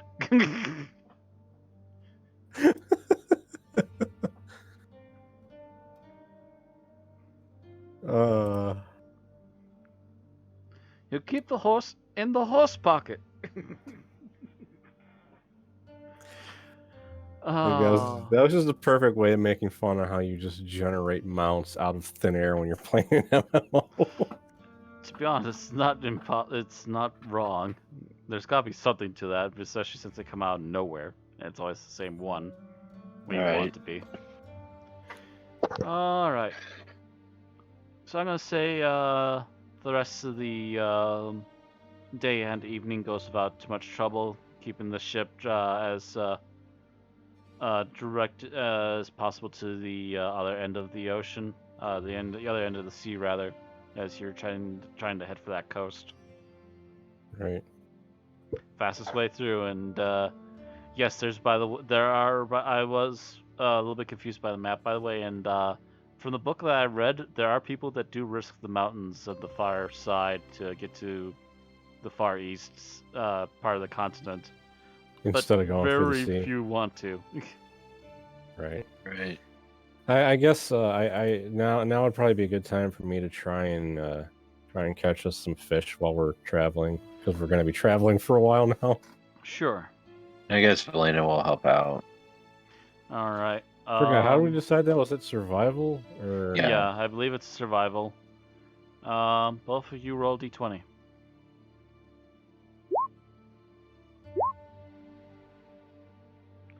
Uh, 12 and 11. So I've got my handy dandy way of deciding how this is going to work. Valena gets a d10 for a check, and Valena, you managed to catch 7. And Azina gets a d12 because you just rolled high enough. You got 6. But still, that's 13 fish total. That's 13 fish, and that's probably at least a good 2 meals worth of fish, at least. Right. And they're all pretty decent sized, so you didn't horribly botch the roll or anything. Right.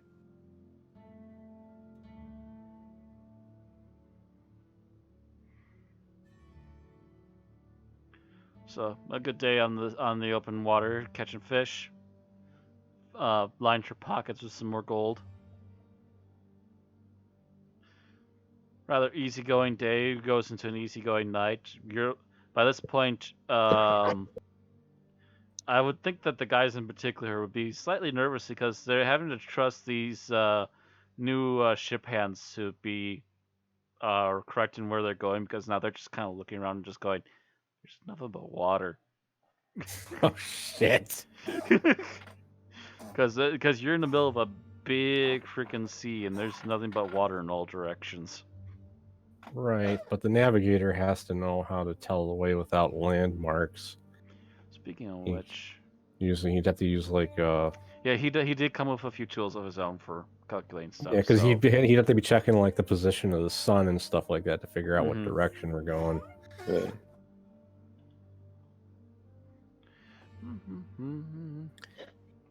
Oh, you mean like the party members are kind of like concerned? The party because- members are concerned, yeah, not the guys who are actually helping you control the boat. I imagine Roger would actually probably have a better idea of what we're doing than most of the party members. Even I though think he's Melina not. is just taken in and just looks, turns her head as she smiles and looks to Ozzy, and it's like, I've never seen so much water.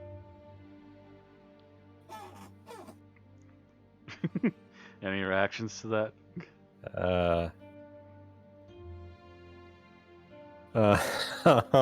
Like the wind blowing through her hair, splashing on the boat. I go, well, before I met you, I never saw so much white. Oof.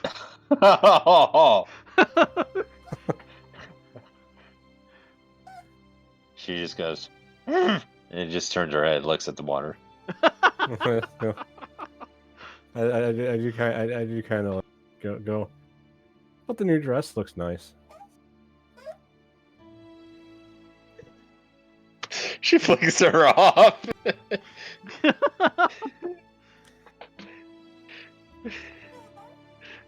I'm really getting the feeling the Necromancer's gonna turn on the team and you're all gonna have to murder her.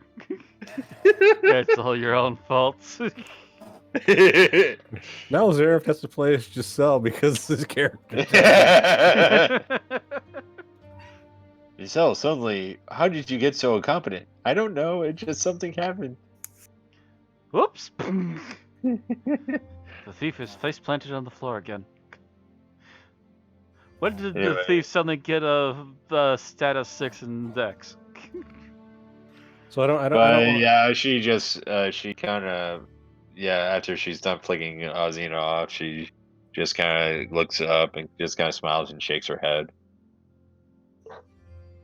So I don't want to bother Conrad because he's navigating, but I do kind of like try to talk to like Gunter and Roger because they're more local than most of us, and ask if they've. By the way, actually, at one point I did do a roll check. Conrad does adjust the boat at one point, and then Roger does come back to him. What are you doing? No, that way. Look, there and there. And he recalculates. Oh shoot, you're right. A little bit more this way, and finally corrects the boat. Okay. There's a moment where he did mess up, but Roger caught him, helped redirect slightly. So, Right, so anyways, so you were I'm- saying you were going to ask them about stuff? I was going to ask them how much any of them have heard about the lands on the other side of the sea, because they obviously going to have heard more than most of the party members.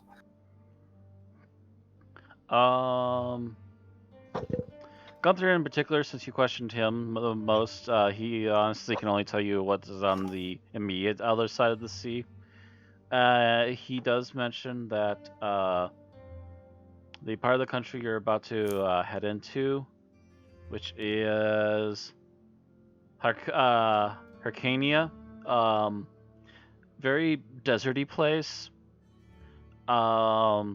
Not horrible, but it is not too much better than, say, Samaria. There are some nice oases, and the shoreline is periodically dotted with actual decent-sized cities. But a lot of Hyrcania is literally savage people out there just being cutthroats, and that's with their own people. There are well-known Hyrcanians are very well known for being one of the first peoples in Hyboria to master horse riding, and they have been known to find ways around the sea and cause trouble. Even as far away as Hyperborea, they've been known to go over there, cause some trouble and mayhem, and then come back. So when he mentions them being kind of, what was it, savage? You said Mhm. towards their people, I kind of go. So what you're saying is, if I have to negotiate, I should bring Garroth. He kind of smiles and goes, "He's about the closest thing you're going to get to one of their kind, yeah."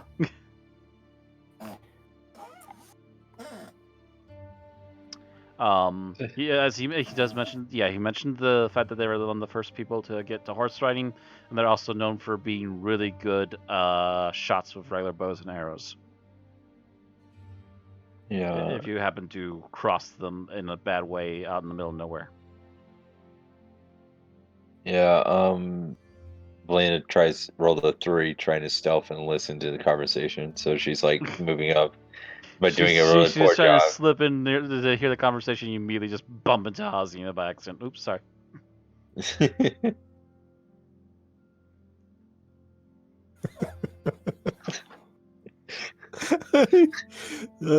I just thought something really funny that's kind of more related to something that happened in a previous session. Mm. Because with Elena acting weird, I suddenly just I for some reason I thought about when she was when she was freaking out and Theobald had to hold her down, had to like hold her and calm her down at one time. Mm-hmm. I was thinking it would have been really funny to have Valena be that woman from Plane where everyone just keeps walking up to her and shaking. Start shaking her, smacking her. Yeah. Take your seats, sir. Yeah, calm down, smack, calm down, please. Just. Yeah, and it has that whole lineup full weapons. I can picture that, But so yeah, so Valena is you bump just in. yeah, and she bumps into Azina and tries to save herself. Goes push it in. Okay. How would I do this? Would this be stealth or sleight of hand? Where she tries to take the pirate aside and talk to him. Oh, what? Huh? Roger? Yeah, Roger. Just a private chat, you know. He's not right there. This is You're this is us trying to talking to Gunther. you were trying to sneak back past me while I was talking to Gunther, and you ran into me. Right. So there's no salvaging this. Not particularly. No, it's now very clear that you're doing something. Now they're just like, what the hell? But then go back to their conversation. Then Valena tries a quick save, going, "Oh, look, birds!" They just heads to the other side of the ship where Roger is. Yeah. And then just kind of inches in closer. What do you want with Roger, dare I ask? She's gonna try to take him for a private chat and ask him, "Do you know any temples in the area of the east?" He goes in Hakania? I know that there's a lot of ruins out there. Maybe a few temples that still exist out in the middle of nowhere, but if anywhere, you're gonna find them only inside the cities, and they're usually tall enough and big enough you'll notice them. Any temples on? She's not gonna say the other word, so she goes, "Fertility." Oh, the goddess of fertility. Well, technically, you said that goddess she spoke to was fertility and death, but You also saw the name, which is Darketo. Jarketa, Darketo. Darketo, Yeah. Darketo. You know, maybe someone named Darketo. You say the name, he blinks and kind of thinks for a moment. Seems to me that sounds like a familiar name, but I can't say off the top of my head. I'm sure there's probably something over there for whatever god that is. Just wondering. And just pats her and pats him on the back, and And yeah, she's gonna slide a hand. Okay, that's good. Him a gold piece and go. If you find out, let me know, and I'll have another gold piece waiting for you. He kind of blinks and takes it. All right. Well, we'll see what we can find But when we get remember, there. but you must remember this. It'll be our secret. Shh. He kind of quietly, unassuredly nods, okay, and just leaves it at that for now, and pretends like the two of you never had a conversation for the moment. Right.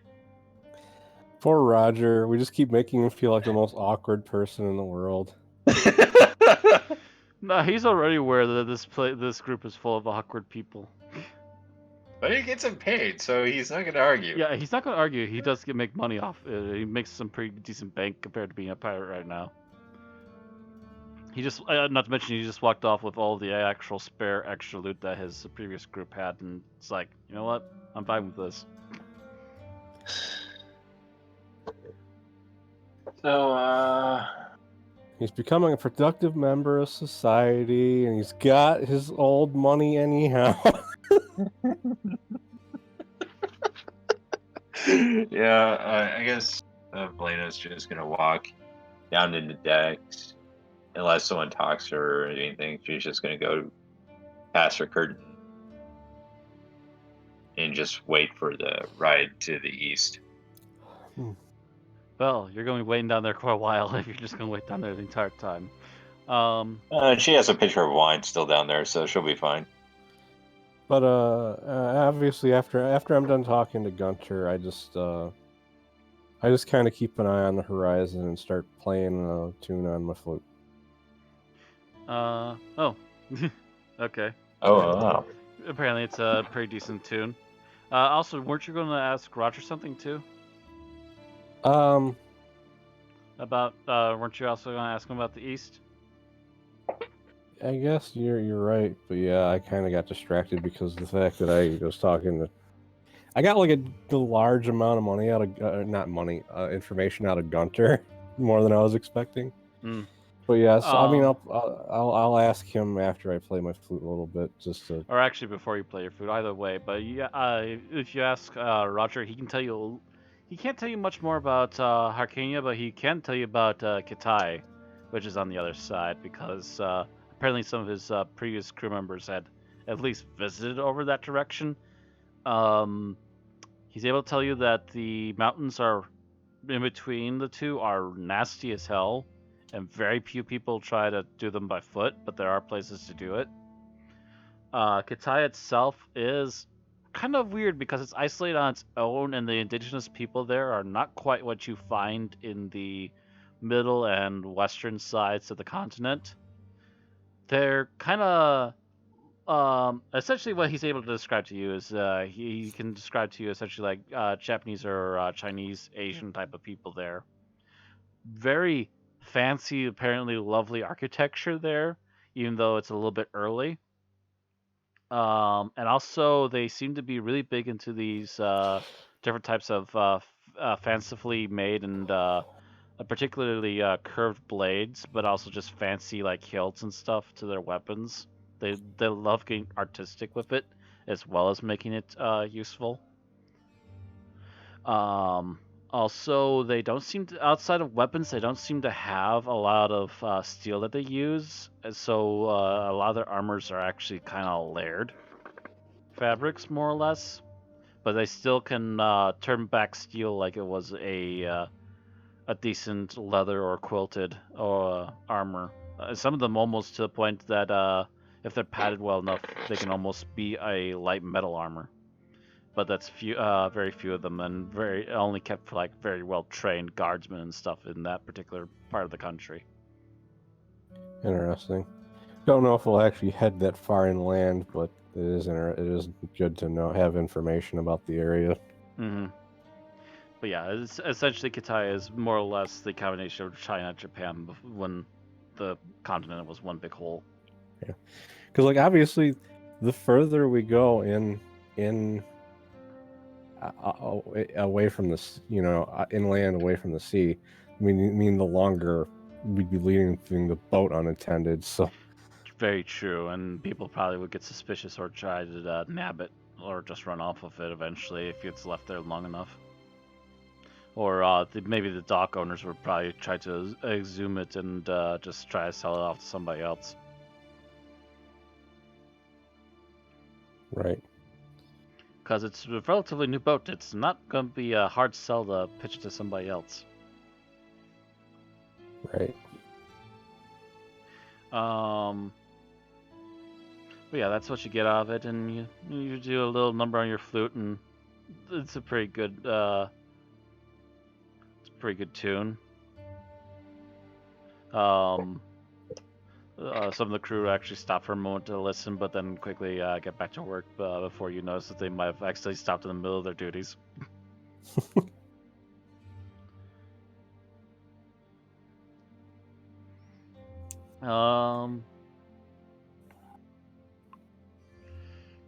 Yeah, and Gareth's just hanging out in the back of the boat, just kind of looking around nervously for more land, and he's just not seeing any. It's weirding him out a little bit, but but despite it all weirding him out, the barbarian is trying to keep his cool. Theobald, meanwhile, is a little more scholarly, and he's been aware of this, of such places and such things, so it's not bothered him nearly as much.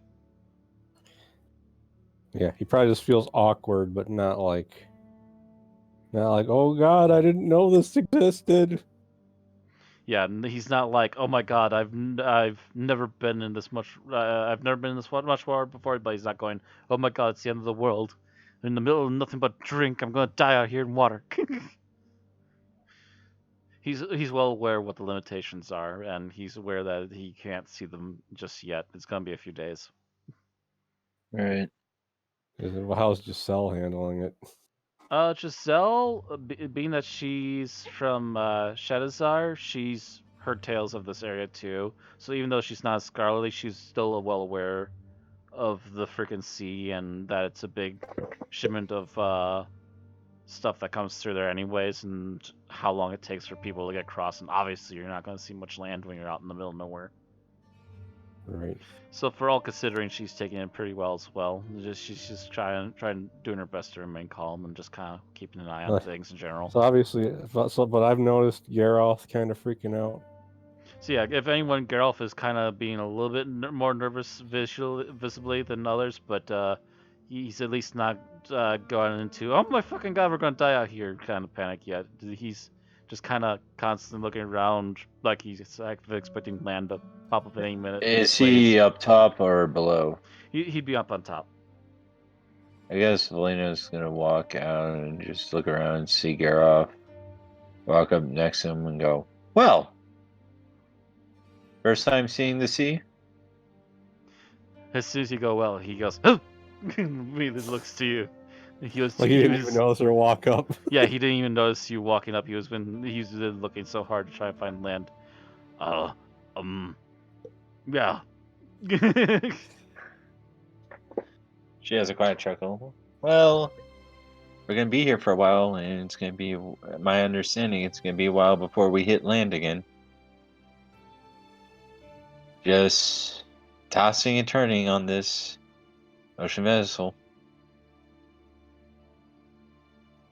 Is she trying to freak him out? No, but she is trying to get some payback.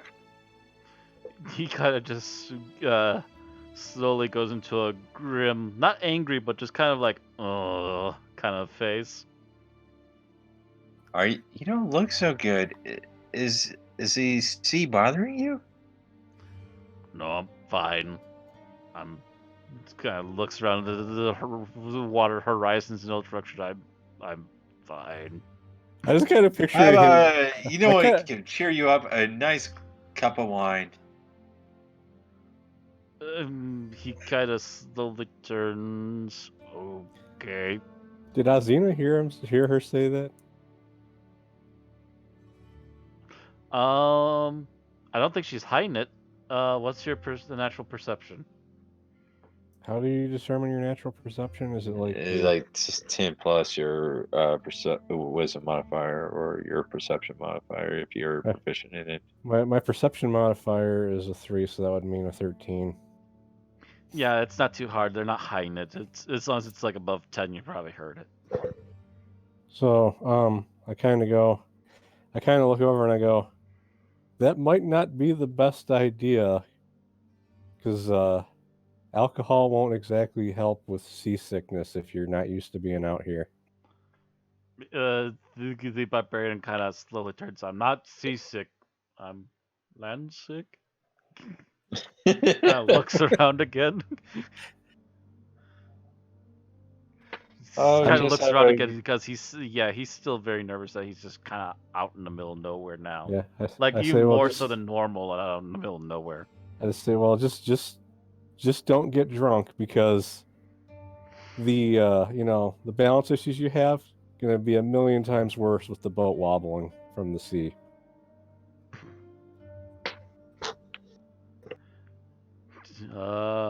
He kind of slowly nods, takes that in, and starts looking out at the horizons again, just like, You know what can help balance out the wine? A nice fresh fish. I'll go catch you one.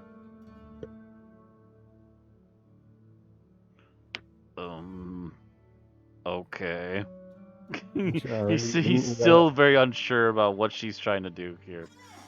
He gets the feeling she's up to something, but he's not got enough processing time right now to figure out what she's up to. He's Let's Yeah, see. I basically just warned him because I didn't want him to make himself cute. Jesus.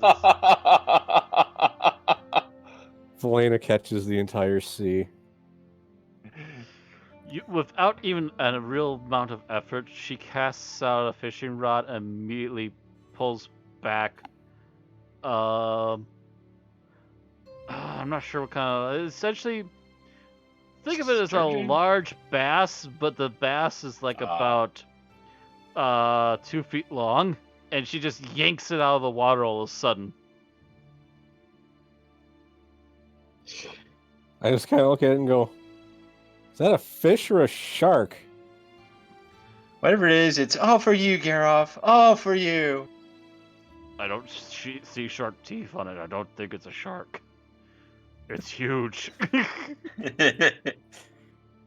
Oh, don't worry, you'll be fine as you get a full stomach as you gobble it all down. Are you like literally going into the cabin now to go cook it? Yeah, pretty much. He kind of just looks slightly unsure about all of this and just kind of sits down for the moment. He won't say no to a meal. Just as long as the meal doesn't start flopping. Do I have to roll for something for cooking or no? Actually, yeah, I don't think you've ever really tried cooking before. Is that survival or? I think we did medicine because of the fact you're trying not to. All right. Yeah, you're trying not to make people sick. Oh no. Oh. Oh no. Oh no. I'm gonna say that you stick the tail tail of it onto the burner and immediately burn the tail and quickly chop it off to try and save your food. And we're gonna give Right. you one more try at this. Okay. There you go. All right. Yeah, you learned your mistake after the first attempt, and well, you lost a little bit of meat. At least it wasn't a huge amount, and you start to more easily start cooking this and cutting it down to edible pieces and so forth. Before And too long, I, you have a rather large, giant bass dinner. So yeah, I got the giant brass dinner. I bring it up to Garoff. So how's the boat looking? Like, is it waving up and down? Is it going side to side, rocking? The boat does a little bit of side to side. Every once in a while, you'll get a wave in the direction that it'll So I'm tip gonna it move up in and a then level off direction, again. hand it to him in a direction where he's looking at it, moving side to side, side to side. He blinks. It's a bit weird, but it's not. Again, it's not the sea that's the rocking of the water so much that's bothering him. Although it did take him a while to get sea legs, and it is starting to get a little bit bad with how big the waves are now. But it's by no means debilitating him at the moment. All right, so He's kind of just sitting there watching as his food rocks back and forth as you come over and kind of starts quietly taking a few pieces and starts eating a little bit. He's not going to say no, it's fresh fish. Giant fresh fish.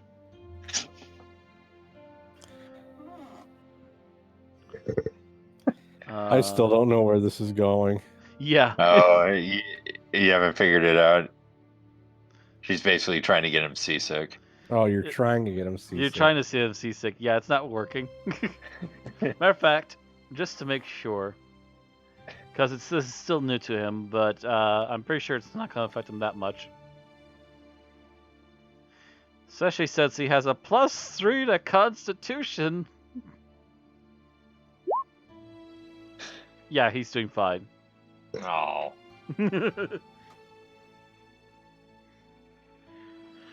If it was 10, he'd be getting slightly burpy. If it was below 10, yeah, you picked the wrong character to try and poke fun at. Like both of the guys, have high constitution. This I isn't believe. poking fun. This is payback.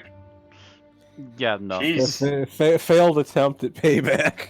Yeah, You have fed the barbarian, and he is happily full. He doesn't even need dinner. So I She just has his like one smile on her face, going, "Yeah, that's wonderful." And just as she's walking, and you see her going in the cabin, you just hear this, "Ah!" And you just hear something breaking. By the way, I assume you also stole some of the fish for yourself too. I'll just give it to Giselle or something, or maybe Alzina, or the rest of the crew for anyone who wants it. So I think Alzina kind of figured that Velena was trying to fuck with Geralt. Geralt is just now happily holding his stomach as he just kind of lays back against the railing on the top of the deck and just taking a quick nap now. He's just having food coma. Yeah, tried to fuck with them and you literally calmed him down.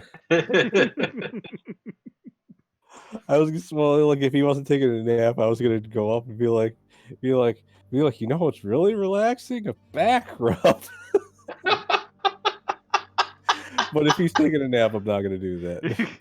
Yeah, he's having fish coma right now. He's good.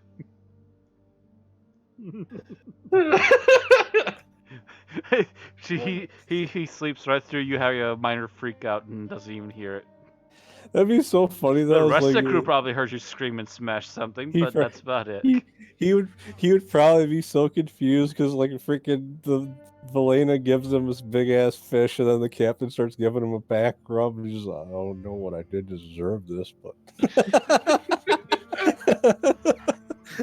I don't know what I did to deserve this, but by Crom, tell me what I did so I can get more. I might start to like this.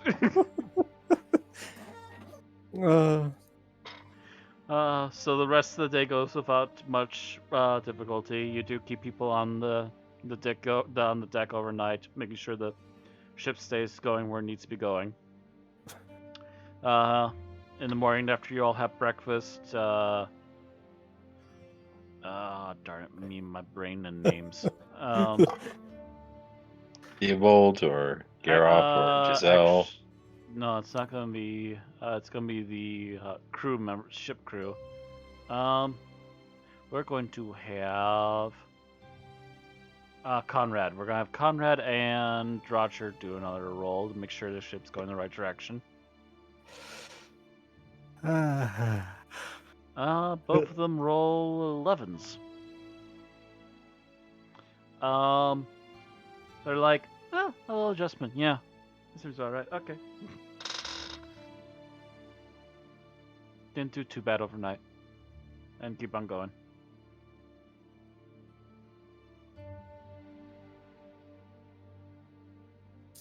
Gonna say, yeah, the second day. Anything else you guys want to do on the second day? Now it's your first full day out in the ocean. Or on the sea. I won't keep wanting to say ocean, it's sea. Right. The ocean's on the outside. You know, I just had a funny thought that, you know, like, because I've obviously made Alzina bi, right? Mm-hmm. Like I think like near the beginning of the adventure, she probably did find Valena attractive, but the longer she's been around her, the more she's been like, nope. Yeah, I think Lena is gonna do attempt number 2. Oh, you're gonna try to fuck with them again? Yeah, this time because thanks for the idea, Ozzy. She's gonna go, Gareth, would you like a back rub?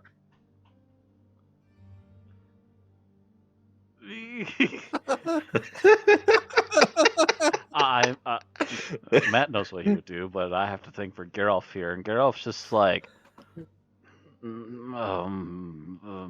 okay. She just He starts is on the. still baffled as heck as to what you're trying to pull here. He knows you're trying to pull something. She's just rubs me on the shoulders. It's just wonderful on the sea, all day, no land, just rocking side by side. Oh, your missiles are so tense. You need to loosen them up. So you're just trying to make him sick again? Very much. Oh. Actually, as you're rubbing his back, he just kind of. But otherwise seems to be fine for the most part. But he does. It does seem like you're trying to get something out of him, and it's not like. It might not even be you, but it does. His body does seem to have some sort of weird reaction, possibly due to the panic that it's caused, seeing him constantly sit here and go, "What's she up to? What's she up to?" every time.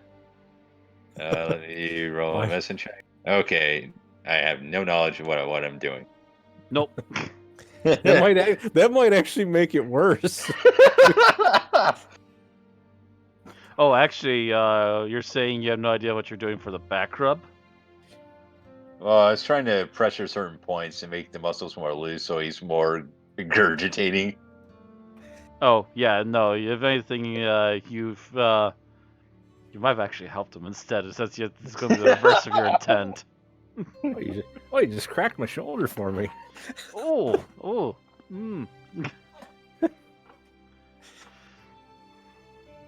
Sighs and lays back down, lets you continue. He's still weirded out, but he's gonna allow this for now. I kind of walk over to like Theobald and be like, "What the fuck is going on?"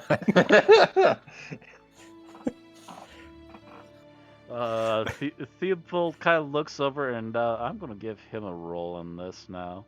Now that this is constantly getting pulled to his attention as to what because the thing is, doing. He's kind of been the person that's kind of had to like babysit her recently, so he's seen stuff that Azina hasn't seen, so he's more aware of what's going on.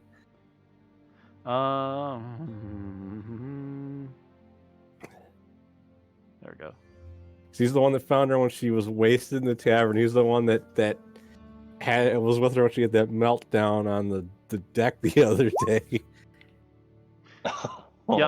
Yeah. He basically looks over to studies it for a few. It takes him a few moments of just watching, and he goes, "Ah, she's trying to make revenge. Doesn't seem to be working in her favor, though." Has a slight chuckle and continues to. Elena's just giving her a back rub. She's just thinking in her head, going, "At least she's not telling me to go lower." Like I just kind of go like, revenge for what? Because I think I missed something. Oh, you weren't party to that. Okay. Long story short, I do believe the Necromancer was trying to hit on the Barbarian. It freaked out the Barbarian. The Necromancer went out drinking. She got hammered, and she's been very hyperreactive about trying to have relationships and not have people freak out about her existence. Which, honestly, now that he looks back at her again, might explain why the change in dress and haircut. She's trying to look a little less white-hand, I think.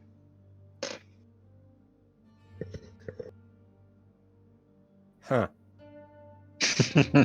But she's also probably trying to get back at the Barbarian because she feels he slighted her, even though She's the one that freaked him out.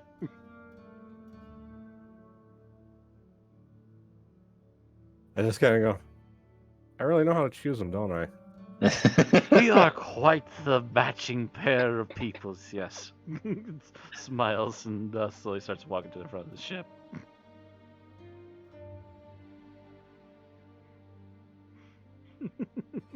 Oh wait, Valena would be right here. Yeah, essentially you and Geralf would be, Valena and Geralf would be in the back of the boat. Right. And instead of making him sick, you have once again given him a nice rest in the middle of the day. And Valena again walks out in the cabin, and you hear his. And if she keeps that up, we're going to lose all of the plates. Oh, it's not the plate she's breaking. Mugs? Skulls. So she's bringing something she actually cares about. Right. That Well, brings at it down least- to 3 skulls at this point, doesn't it? Yeah, I think if Xena heard that, I goes, well, at least she's not breaking our bones.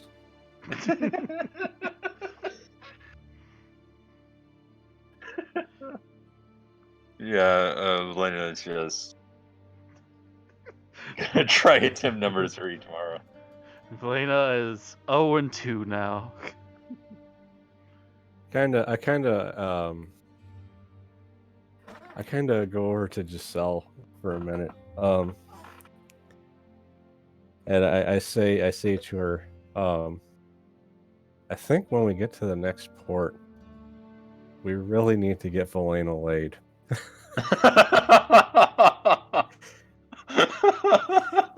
Giselle slowly, wide-eyed looks towards you. That's gonna be an interesting task.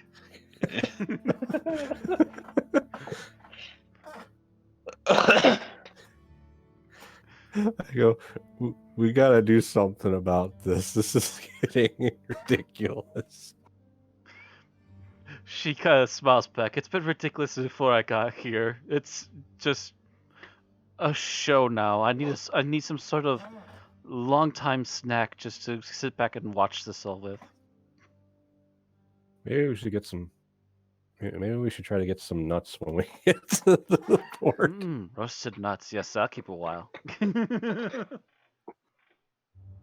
We'll see if they have any over there.